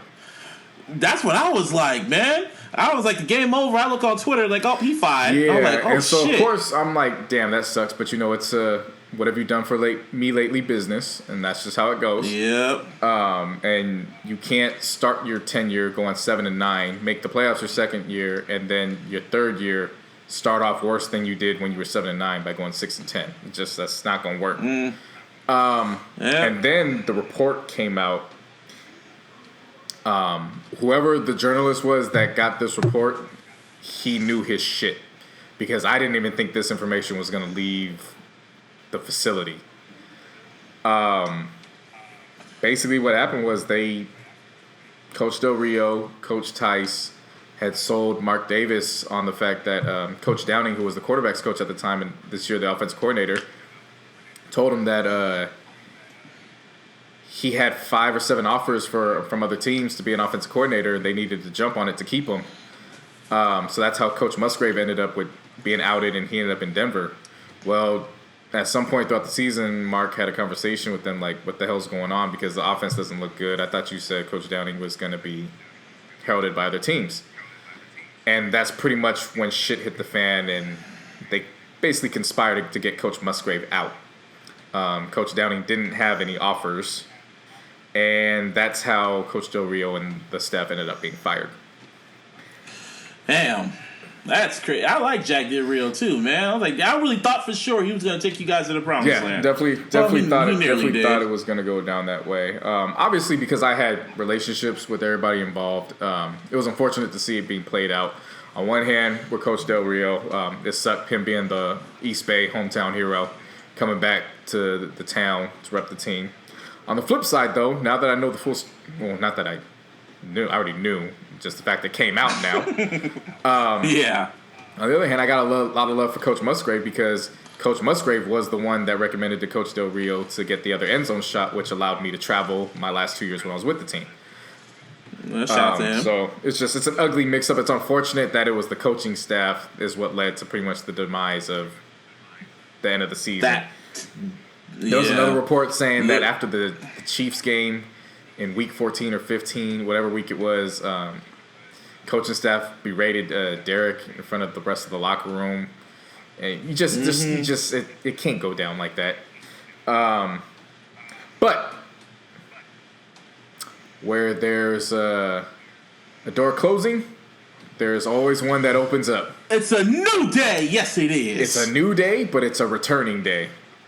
Oh man, y'all! I want to say this: the Oakland Raiders, soon to be Las Vegas Raiders, they gave John Gruden a 10-year contract for $10 million a year for $100 million. $100 million. 100 M's. Oh man, I had to reread that shit. $100 million for 10 years. 10 years. Shit. I like Gruden, but for 10 years? Shit. You know what that tells me that he's going to be obviously he's going to be at the forefront when this move takes place. But they got some long-term plans that they ain't even going to, Man, imagine man, he really, Mark is really Al Davis's son. That's some shit Al Davis would do. Yeah, basically. They said the rumor originally that he wanted the ownership, they wanted to give him a part of ownership. That pretty much is ownership right there. So, shit. Pretty much John Gruden, and imagine how he feels right now. It's funny how the universe works. He got fired because he couldn't get along with Al Davis, and then went and beat him in the Super Bowl. Didn't win for the rest of his career. Let's keep it funky. He did not win shit with the Bucks. He only won one Super Bowl ring with the Bucks, and yeah, he never returned to his playoffs after that. Bucks maybe one time after that, because I know he coached until 2008 with them. But after that, yeah, they will trash. Yeah. They became what's crazy, trash. Man? I'm so surprised they haven't created a screenplay to create a film around that damn Super Bowl. So much shit happened. I mean, to the point where the fucking 30 for 30. Not even a 30 for 30, like a full-fledged film. Because if you remember everything that happened, fucking offensive lineman disappeared and was in Mexico. Of course, John Gruden was the former coach just a year earlier, so his fucking defense is calling out the offensive plays on the fucking field. It's a 30 for 30. This shit's a 30 for 30. What happened between that whole Super Bowl with the Raiders and Bucks should be a 30 for 30. At the very least. Just crazy. But, man, 10-year deal, man, and now everyone's all questioning about Carr and if he's going to get along with Carr because of how Gruden is as a coach and shit. Man, I already made a little prediction. This is a big what if. Not a prediction, just a what if. Just because I like fuckery. See, you like fuckery. I like some fuckery, too. What if he trades Derek Carr for some shit? He trades Derek Carr for a draft pick for some shit. And he ends up signing Kaepernick. I don't see that. I know you don't see it, but for the sake of fuckery. You're just saying that for the sake of fuckery because, like me, you want to see the world burn. Yes! And you're only saying that because it's the team that I, had transformed and converted over to. No. You're a Niner by heart because we coming back. Nah, them days long gone, G. Unless they want to throw the bag at me and bring me back to the NFL, then hey, by all means, little selfless, they can buy your shameless soul. promo. Would right you be there. a Browns fan? If the Browns paid you, you become a Browns fan? Oh man, I've already said Browns? this. My most underrated trip I've ever taken was to Cleveland. I could get down in Cleveland for sure. A lot of people sleep on Cleveland. I'm not talking about Cleveland. I'm saying you would be a Browns fan. I'm talking about for the football team. 0-16 motherfuckers through a parade. I would be on the float my damn self. Wow, they can see. You hear that, NFL? JC wants his soul to be bought. So if the price is right, his soul will be bought for a team. We all thought John Gruden was going to retire just calling games every Monday, but shit, the price was right. Nah, he wanted to coach. He wanted to coach, but the price had to be right. And I think, and man, I think $10 million a year for 10 years, that's a good price. So I'm not, I like my position here where I could talk every single Monday like John Gruden, but if the NFL, you know what I'm saying, wants to bring me out of this self-imposed retirement, I'm not going to be one to oblige it if the price is right. Hey, come on down. 49ers, come on down. Yeah. Oh, man. Talk about my Niners. Time the fuck out. No, time the fuck out. Because I tried to tell your ass over the year. You didn't tell me nothing. Let me talk. No. We're going to segue into this real quick. No. Your ass kept saying, man, fuck this. We gonna go win this. We gonna be just like the Browns. We only gonna win 2 games. I don't recall that. And I kept saying, yo, just have patience. At the very least, y'all gonna get 4 games. I don't know how y'all gonna get it. I don't recall that.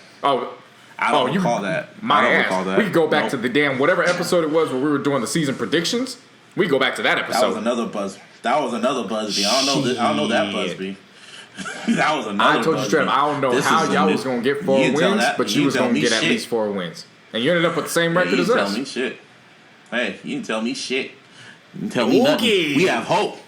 We have hope. That's 6 wins of hope. You got 6 wins of disappointment. Well, I wasn't saying that to bash you. I was saying you were the one talking about. Oh, we're gonna get 2 wins. I'm just saying that. I'm just saying that. Hey, I'm just saying that because I'm happy with my quarterback. We stole that nigga. How things change. Woo! Man, Garoppolo. Jimmy Garoppolo. Bro, man, I don't know what it is, but that's going to be a nice... Man, he is smart. He knows how to... He would have been the heir to Tom Brady's throne. And you know who else knew that? Fucking Tom Brady. That's a nice little subway. We might as well talk about that right now. You talk about nobody really wins from the Family Feud. Shit. Family Feuds. Bitch. Man, I don't know what's going on over there in New England, but there's a power struggle going on over there. Shit, did you read the article or not?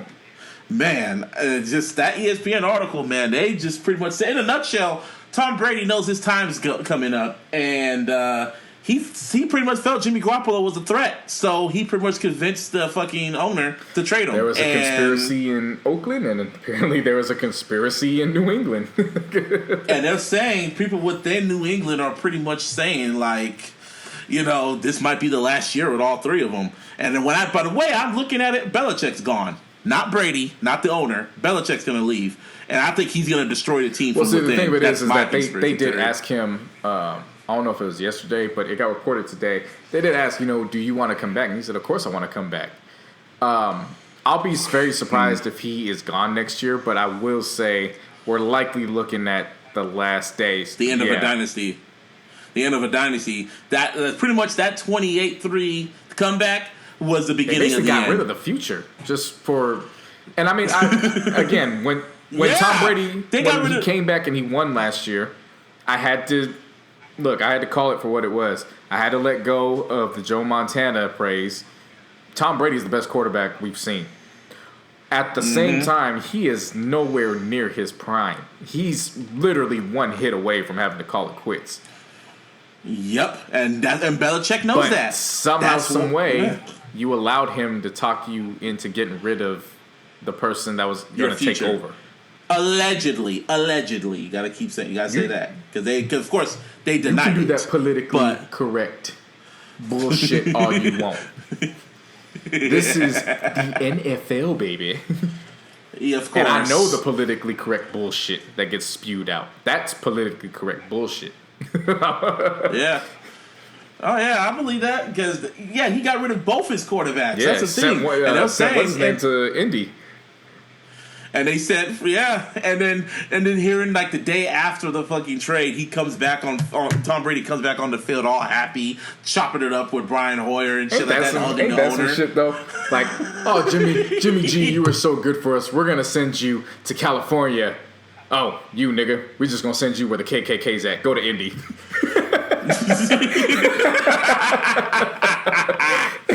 But those were pretty much the future of his franchise, and Belichick knew that. So, this if they go and win this, if they go all the way again this year, I'll be, I won't be surprised, but it will be interesting. No, most definitely. Everybody loves the drama. Speaking of the NFL too, Many people, I don't know, did you see the report about the Nielsen scan, the ratings? That the ratings are down? Okay. Granted, the ratings were down. People were trying to put it on the protests, which I'm sure that was taking place. You also got to factor in a key element. People are subbing down from subscribed cable television. So as a result, people ain't tuning in. But on the flip side, if you actually look at the streaming for Amazon, because they have the Amazon deal for Thursdays, and just any other forms of streaming that include the NFL, streaming was up 400% this year. Yep. So y'all can believe what y'all want to believe. Motherfuckers were still watching football. Oh yeah, they were. We were. Like I remember, I was on my bullshit. Like, oh no, man, I think I'm done. And then the Raiders caught them next 2 games, and I was like, "Yep, I'm off that bullshit. I'm back there." Yeah, that's why I wasn't gonna be boycotting shit. If my team was gonna start winning, that's why I looked at everyone saying like, "Oh, I'm gonna boycott. I ain't gonna watch." I'm like, if your team started winning and they were about to go to the Super Bowl, your black asses would be sitting right back on that couch watching. Because you notice later in the season, everyone stopped taking knees and shit. I noticed that shit. It lost its purpose. It lost its meaning. Exactly. So. Let's see. What else happened? Oh, yeah. Marvin Lewis. Lewis. I'm going to tell you straight up right fucking now. Excuse me. Marvin Lewis got to have blackmail-worthy photos of Mike Brown, the owner of the Bengals. Like, he's got to have this dude fondling equipment managers or something. Because just a month and a half ago, Adam Schefter was reporting that he's for all intents and purposes, he's gone after the season ends. The season ended, and all of a sudden, I get a text from you talking about the Bengals are fucking dumb. And I'm like, huh? Because at the time I was driving. I pulled my car over, went to Twitter, because these days you don't just go to just ESPN or TMZ or whatever. You go to ESPN via Twitter. And I look and I'm like, this motherfucker got a 2-year extension. 2-year extension after the last week when they beat the shit out the Ravens. They decided to sign him to 2 more years. Yeah. What's his name? What's his old boy, the receiver? Ocho Cinco. Or AJ Green. Cinco. They wasted his career, man. It's sad. He needs to leave. Bro, when Marvin Lewis started coaching, M was in the process of having that trifecta 2002 year. Just think about that for a second. That's when Marvin Lewis started coaching. At least this team. In 15 years, he's had 7 playoff appearances and 0 playoff wins. And he got a 2-year extension. He has something blackmail worthy. You can't convince me otherwise. I don't know what it is, man. I don't know what it is. Just whatever. Now, going back to the Patriots, look, I despise the Patriots. I hate the Patriots, but look, Patriots pull chess moves, and you can't help but respect it. James Harrison, who played for the Steelers, he was pissed off with his usage because his usage was being inactive on game days, and he kept telling the Steelers, look, just release me. They got to the point where it's like, all right, we're going to play you. He practices with the first team all week, and he said he got to his locker, and all he has is a warm-up suit. His jersey ain't there. He finds out he's inactive. And then they waited towards the end of the season to drop him. So what does Belichick do? Hey, man, they're the number 2 seed. We're the number 1 seed. We're likely going to have to play them in the AFC title game. Come fuck with us. And while you're at it, take some screenshots of that playbook real quick and come holla at us real quick, because that's basically what the fuck ended up happening. Steelers fans were pissed off, calling him a traitor. Well, I should say half of Steelers fans. The other half was like, look, this is how you play the game. I mean, what do you expect? Hello? I read James Harrison's stats in the final game. He had, I think 5 tackles, 2 sacks, and a forced fumble. His stats in that one game with the Patriots were more than he's accumulated with the Steelers all season. Which tells you this motherfucker still got it. Yeah, man. So, and whatever. That led up to Wild Card Weekend, which was this past weekend. You and I both thought the Sunday games were going to be the ones that were popping. Hell no, they were boring as hell. Everything popped off on Saturday. Turns out Saturday, that's where the shit was at. You was at work. Yeah. I was driving around. Thank God, it's a blessing for Sirius XM Radio because even though I did not physically see the games, I did not miss the games. Titans were down 21-3 at halftime. Next thing I know, Mariota is throwing touchdown passes to his damn self. They creeping up, and all of a sudden they win 22-21. And I'm like, what the fuck just happened? Pretty much, Alex Reed needs to get. What's his name? Andy Reid needs to get the hell up out of there, dog. Yeah. I'm sorry. If I was a Kansas City fan, you got to go, dog. You got to go. I'm sorry. Like you did this happened with the Eagles, and now this happening with us. You got to Alex go, Smith bro. is basically on his way out at this point. Yeah, I don't know what team he going to. It ain't gonna be with us, but hey. And then you had Falcons and Rams. I picked the Chiefs for that one. Clearly, I was wrong, but in a way, I wasn't mad because anytime the Chiefs lose, when I crossed over, I grew a disdain, hate for the AFC West. So anytime an AFC West opponent loses, I embrace it. So ha to y'all motherfuckers. I picked the Rams to win because I didn't trust the Falcons. I should have had more faith because that shit was the complete opposite of how I pictured it playing out. I think they had a stat throughout the year where Julio Jones got thrown to like 22 times in the red zone and he only caught like 3 or 4 of them. And he had no touchdowns. Yeah, Matt Ryan was like, we going to sling this shit to you. And he threw to him 3 times in the red zone and he caught all 3 and had a touchdown. And I was like, ain't that a bitch? But shouts out to the city of L.A. They came out full-fledged in support. I think it was the first playoff game for an NFL team in like 20-some-odd years. And how bad? They lost hella bad. Didn't they get smoked in that game? It was 26-13, but it was a lot closer than 26-13. Like, it didn't start getting out of hand till like the 5-minute mark of the game. My God. Well, anyway, yeah, I saw that. But yeah, to me, it was just like, well, that's what you get, Rams. Yeah. You just kept you all got the division this year. Next year, the division's ours. So you have that same disdainful hate for the NFC West that I once had, that I no longer have in me. Oh God. Then we get to Sunday. Now Sunday, this game. We were expecting these games to be. This game was the most boring. Man, you talk about rather watching the most boring shit take place. Like, what was this, a defensive game? Defensive games are boring as fuck when the score is Busby, down. I will tell you this straight up. If you gave me the option to continue listening to this game or putting on a Young Thug album, you might have caught me. You might have caught me on a good fucking day. Because probably would have ran somebody Because over. mid-second quarter, when I pulled over and took my little 10-minute break real quick, I tweeted out, yo, at this rate, this motherfucking game going to be 3-0 in double overtime. Like, I don't know what the fuck's going to happen with this game. Bills Mafia was Bills Mafia, doing God knows what the fuck, still jumping off of damn trucks and buses and shit. But out of nowhere, OJ,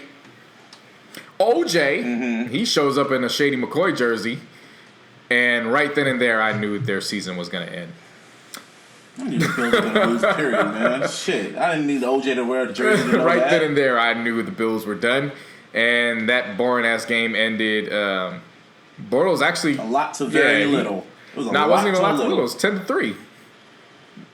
Still, that's a lot. The Jags are going on to play the Steelers. The Steelers, yeah. And then the Titans will play the Patriots. See, I have this prediction for the Super Bowl. What if the Super Bowl is the Vikings and Titans? Well, that would be the most random Super Bowl ever. I'm just not going to predict. Just say it. If the Vikings do make it to the Super Bowl, they'll be making history because they'll become the first team to actually go to the Super Bowl while their city is hosting it. So, wow, that could happen to my Niners. Ain't that a bitch? Fuck you, Jimmy York. Even when I'm praising these niggas, I still gotta fucking diss his ass. Oh, man. And then finally, the game, which actually ended up being a really good game in the second half, which was Panthers and Saints. Ted Ginn got some get back in the first half because, of course, he played for the Panthers. They cut him. He ended up with the Saints. And those last few plays, man, Cam just got smoked, and it's like, this is why you can never be great, Cam. I don't necessarily put it all on him. I don't necessarily agree with that intentional grounding play, considering McCaffrey slipped, so he wasn't where he was supposed to be when he threw the ball out of bounds. On the flip side, I believe you get your chances and your opportunities. And I don't condone kickers missing chip shots, because had the kicker made that field goal, it would have been 31-29. They wouldn't have needed a touchdown. They just would have needed a field goal. So it is what it is. But you got to tip your hats to the fucking Saints defense. That last series, them motherfuckers was. If I should quote faux DJ Envy, them niggas was vicious. Very. Like, they put hands in Cam's world that last series, to the point where the last offensive play the Panthers had was just a fucking sack, and they ran his ass back. They broke his spirit, and they said he was in the locker room for a good half hour, just in utter shock, just like, damn. Well, sorry, Cam, you should have took a knee. Well, before that, Coach Rivera, they gave him an extension too, which I feel was rightfully deserved. You know, he got into a Super Bowl a couple years ago. Even with this loss, they still made it to the playoffs. So, shouts out to Coach Rivera. I guess. On the college level, I don't know if you heard about Trey Young out of Oklahoma or Marvin Bagley III out of Duke. Busby, I'm going to encourage you to learn about these young brothers, because these cats can ball. Why? So Trey Young is basketball. Football. Trey Young is likely going to be the first player to lead the NCAA in points and assists. I mean, this brother out here dropping like 36 points and 13 assists a game in college. It's ridiculous. And then you got Marvin Bagley III out in Duke. He a freshman as well. I saw his stat line the other day. This motherfucker putting up 32 and 21. Well, and what I don't really watch college basketball. And what pisses like that me off March, the most is that the fucking Lakers keep losing out, and we ain't got the draft picks because they go to both the fucking Celtics and the 76ers, which means we're putting them in right goddamn position to get these two young men, and it don't feel good. I will wholeheartedly tell you. I knew we was going. I knew we weren't going to the playoffs this year, but this shit just don't feel good, knowing that that's on the line. Well, speaking of your damn Lakers, your boys still talking shit about their coach. Yeah, so LeVar, he took Jello and he took Melo out to Lithuania.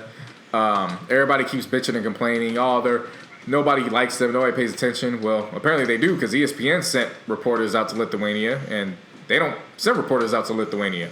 So that tells you they're doing something right. On the flip side, business-wise, I forgot which publication it was. They gave Big Baller Brand an F because they kept getting all these complaints about motherfuckers not getting their shoes and shit. And business-wise, I gotta agree, it's not the best. From an entertainment value, though, this shit's hilarious. This is the fuckery you do. Yes, because I'm telling you, you're gonna laugh your ass off at this. One customer put in a complaint talking about, I requested my shoes. They told me it was only gonna take 2 weeks. 6 weeks later, I don't got them, so I messaged them back, and then I get an email back talking about you complaining because you just a little baller. So you see the fuckery in this shit. Like, I could just picture the email being personally sent by LeVar Ball, and the shit was funny to me. To you. It ain't just to me. There's a bunch of people like, again, the business practice, it's bad, it deserves the F, but just the shit behind it's so funny. Now, with that being said, he's reneging on his promise that he made to Magic and Rob Pelinka, saying, once Lonzo goes to you, I'm out the picture, because he's anything but. Nope.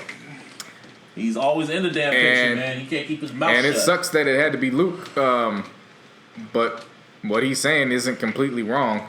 When Lonzo went out, I kind of noticed the players really stopped trying. So I hope Luke does get one more year out of this with some real talent. But he ain't that far off. I will say that. Pretty much. Now, to finish up with college ball, we want to give a shout out to Grambling State's Shakayla Hill. Excuse me. I caught a burp. So she, last week, put up a quadruple double. And she's the only, shit. She's only the fourth woman in Division I history to do that. She put up 15 points, 10 rebounds, 10 assists, and 10 steals over Alabama State. And I was going through her stat lines of a few more other games. She had another game where she had 10 steals. And I'm like, yo, this is a pure thief on the court. You got to, black excellence. Right, you got to pay attention to this young lady. Shouts out to her. Mm-hmm. In the NBA, Isaiah Thomas made his return from his hip injury and his debut with the Cavaliers, and he looks like... Did they win? Yeah. He came off the bench, only played 17 minutes, but he put up 19 points, and he looked very comfortable in his new surroundings. Yes, of course, they sat him on the end of the back-to-back when they went to the Celtics, and the Celtics was like, ha, yeah, we still got Kyrie, so we're gonna tax that ass. Going back on and that's what happened. They ended up winning by, I think, 14 points, but they were down by much more than that. If you remember, rest in peace to Craig Sager. Yeah, man, his story's fucked up. Yeah. So this is the thing that makes it interesting with LeVar, because if something like this happened around LeVar, everybody be up in arms, but it's Craig Sager. Again, we love Craig Sager. Again, rest in peace, but foul is foul. His kids were omitted from his will. Yeah. And the money ended up going to the stepmom. Damn, his side bitch? No, not the side bitch. The wife. Well, the stepmom. I don't know why I thought side bitch. That's fucked up. I'm going to read more into that, because as soon as I read that, I was like, well, that's too much for me. I don't want to taint my memories of Craig, but... hey, man, everyone's off limits. Nobody's off limits. So I'm going to go back and reevaluate that this week. Nobody's off limits. There you go. But yeah. And that pretty much covers this wild few weeks in sports until we get to you with wrestling. When it comes about wrestling, I don't really talk about much wrestling. Talk about that wrestling, but we're going to get into that wrestling. But that wrestling, although this past week they had Wrestle Kingdom 12 out there in New Japan. Pretty much Wrestle Kingdom. Oh yeah, Wrestle Kingdom is pretty much New Japan's WrestleMania, pretty much. And everybody and their mama watch it. They stay up till, dude, it started at 11 o'clock out here, and people stream and pay for it to stream. It started at 11 o'clock out here, didn't end till like 5 a.m. It was WrestleMania status. I clocked out like around 3:30. During the Fatal 4-Way, that's when I think the only thing that woke me up during that crazy-ass Fatal 4-Way was the little earthquake that happened down here in San Jose. But the shit was fire. But the main event of that was Chris Jericho went against Kenny Omega, who's probably one of the hottest free agents independently in wrestling right now, and he really is a dope ass wrestler. And Chris Jericho went out there and pretty much put on a really dope match, and it was entertaining, man. Other people have their gripes about it. I'm not gonna really get too in depth with it, but yeah, it was because I usually don't watch Wrestle Kingdom or just New Japan period, because there's so much wrestling that goes on, man. Sometimes it's hard to keep up. Of course, but hey, man. The shit's really dope. A lot of dope wrestlers out there. And whatever you do, JC, I encourage you to look up Kenny Omega versus Okada, Part 1. And it is by far one of the greatest wrestling matches you will ever see. I will be watching that this week. I promise you. Yes, it is. They went 4 times. And one of them went actually like a full hour, and it doesn't even feel like a full hour. Interesting. It is that damn good, yes. And I heard about it last year, but I never got around to watching it. I watched it yesterday. Oh my God, that's all I'm going to say. It's watch it on your computer, and it's let's put it to you this way: by the end of the match, it's online. It's on YouTube, or is it on the WWE network? No, you got. It's no. This is New Japan. New Japan's its own shit. Just look, but it's on Daily Motion. Like the video's out there. You can just type it in: Okada versus Kenny Omega, my Part 1. Firefox on Amazon stick. Because for an hour long match, I want to be relaxed for that. Oh man, I was relaxed too till I got up out my seat, and then I was like, fuck, by the edge of my damn seat. Let me put it to you this way: by the end of the match, they cut to the crowd, and you seen grown ass women crying. One of those matches, huh? In all my years of watching wrestling, I have never seen that before. That's how dope that match was, bruh. And I know I'm hella late on it. Hey, sue me, wrestling fans, but shit's something else. That's all I can really say. I'm gonna check that out this week for sure. Yeah, they fought like 3 times, so whenever you get a chance, look up all 3 of those matches, and they're all fire. Unbelievable fire. I got you. Yeah. So it is the beginning of the year. That was a face mask. Yeah. It's the beginning of the year. Yeah, he mad. He big mad. And we still got some predictions. It's still January, fresh early January. We got some predictions about what we think is going to happen by the end of the year. So I came up with a few predictions and shit like that when it comes to music or just anything. And when it comes to music, I have this feeling that Drake's window is going to start to close when it comes to music and album, because he's in the middle of recording some new shit and all that. But I have a feeling that shit's not going to stick this time around. People already caught on to how the whole one dance shit, and he looks at music as a business. Yeah. So I have a feeling that, like, you know when I made that prediction about M, how it wasn't going to sell that much, he's not going to have a views like year, in my opinion. You know, he's going to probably sell, but it's not going to be how he used to, and the music's not going to stick how it used to be. When it comes to sports, my Niners will make the playoffs. They were going to have a great year, and they're going to make the playoffs, and I'm going to be a believer again. And I'm going to apologize to Jed York, but until then, that middle finger is still in the air. And when it comes to more music, I feel Cardi B is going to have the hottest album of the year. I'm going to predict that one. She's going to have the hottest album. I like that spicy take. Yeah, she's going to have the hottest album of the year. And through that, Nicki's not going to take it no more, and she's going to diss her. I made this prediction when Cardi was coming up. I had this feeling that Nicki's going to diss her, and it's already boiling. It's a slow burn on some wrestling shit. It's like a slow burn feud, but I see it happening. Nicki's going to diss her, and we're going to have another fuckery moment. So wait, I want you to clarify for all of us real quick. When you say the hottest album, are we talking the quality, or are we talking about just the popularity, the hits that come along with it? All of it. All of it. So you're expecting to put this album as close to the top 10 as what you're saying? Maybe. Okay. Maybe. Yeah, because I have a feeling it's going to be a dry year when it comes to rap music. You know what? That's not far off. You actually might have a point considering a lot of the heavy hitters dropped last year. Unless Pusha T wants to drop King Push or whatever, but nah. But when I come to other shit, Kanye. Yeah, my last prediction, Kanye's going to drop a classic. It's been too long. He's going to drop another classic, and he's going to be undefeated. He's been smiling in pictures still undefeated. Lately, so he's still in the scene. He might be still in the sunken place. I don't know. Maybe. Who knows? He smiles a lot to hide the pain. Maybe because the camera, the flash hit, so he like comes out for like 15 seconds, and then they subdue him again. Yeah, pretty much. But yeah, like, that was my prediction. But when it comes to Cardi, I firmly believe that's going to happen this year. If I'm wrong, fuck it. But hey. It can happen. It ain't as bad as my damn Nas prediction at the end of 2016. Well, I thought it was going to happen, but hey, man, shit. It would have been nice, but Kendrick was a nice... Speaking of Nas realized that he was too preoccupied with Nicki, and he tossed her ass to the curb. Well, yeah, that was funny. I got a few predictions. They're not really far-fetched. A lot of people may have them, but who cares? 2018, we will see the resurgence of the posse and the hip-hop labels. Okay. I feel like there was just that dry spell, but I feel like there's a new wave of labels and groups coming up the forefront this year. So we could possibly be seeing that. Number 2, the Black Panther soundtrack is going to revive the soundtrack game. Okay. Now, if y'all up on game like Busby and I, that means you about similar age, if not older.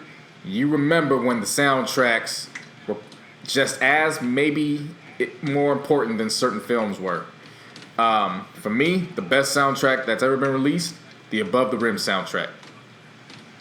Well, that's debatable. It's debatable when people want to consider overall quality, but what I look at is the various amounts of artists and how cohesive that damn soundtrack was. To me, it's a Space Jam soundtrack. Space Jam was cool, but yeah. Man. To me, it's Space Jam. It's up there. Man, it's up there. Classic records came from that, man. Classic timeless records came from that, it's man. It's up there. But I mean, Space Jam, Hustle and Rim. Hustle and Flow soundtrack. Yeah, Above the Rim, you had Regulate. You had 8 Mile. 8 Mile's up there, too. So, I mean, I feel like Black Panther's going to revive the soundtrack game. Sports-wise, I'm going to reach for the sky. The Lakers will sign DeMarcus Cousins. Hey. I pray to God that it's not just DeMarcus Cousins. I pray to God that DeMarcus Cousins also comes with Paul George, and we will nickname him PG3 because 13 is retired, obviously, for Wilt 20,000 hoes Chamberlain. 20,000 hole Chamberlain. I mean, if you read the book, that's how many he said he done laid with. Whoa. Hey, Chris, how much did Ric Flair get? He up there too. He said like 100,000. He said that with a straight face. Hey. Hey, the game is to be sold, not He said that told. with a straight face. I'm hoping that the Lakers get both of them, but if I had to pick one, I hope that it's DeMarcus. My final one, and going off of Bright off Netflix, I feel like Netflix has enough in the bag to produce an Oscar-nominated project this year. For best film. Honestly, maybe not even best film, just at the very least, just something that gets recognized at the Oscars. Oh no! I think they're gonna Netflix movie will get nominated for Best Picture. I can tell you that right now, and that's why Hollywood's trying to stop it. They're doing everything possible, but it's you can't stop inevitability.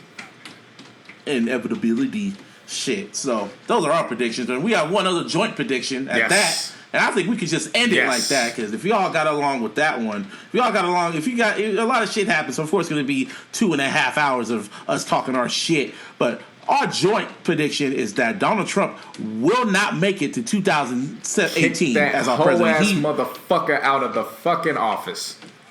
I don't know how he's going to be out of office, but I don't see him being president for much longer. So hopefully we're all here to talk about it. But yeah, we're gonna end that shit right there. So this is Busby. And this is JC. No honeys. Fuck Jed York. Peace. Later.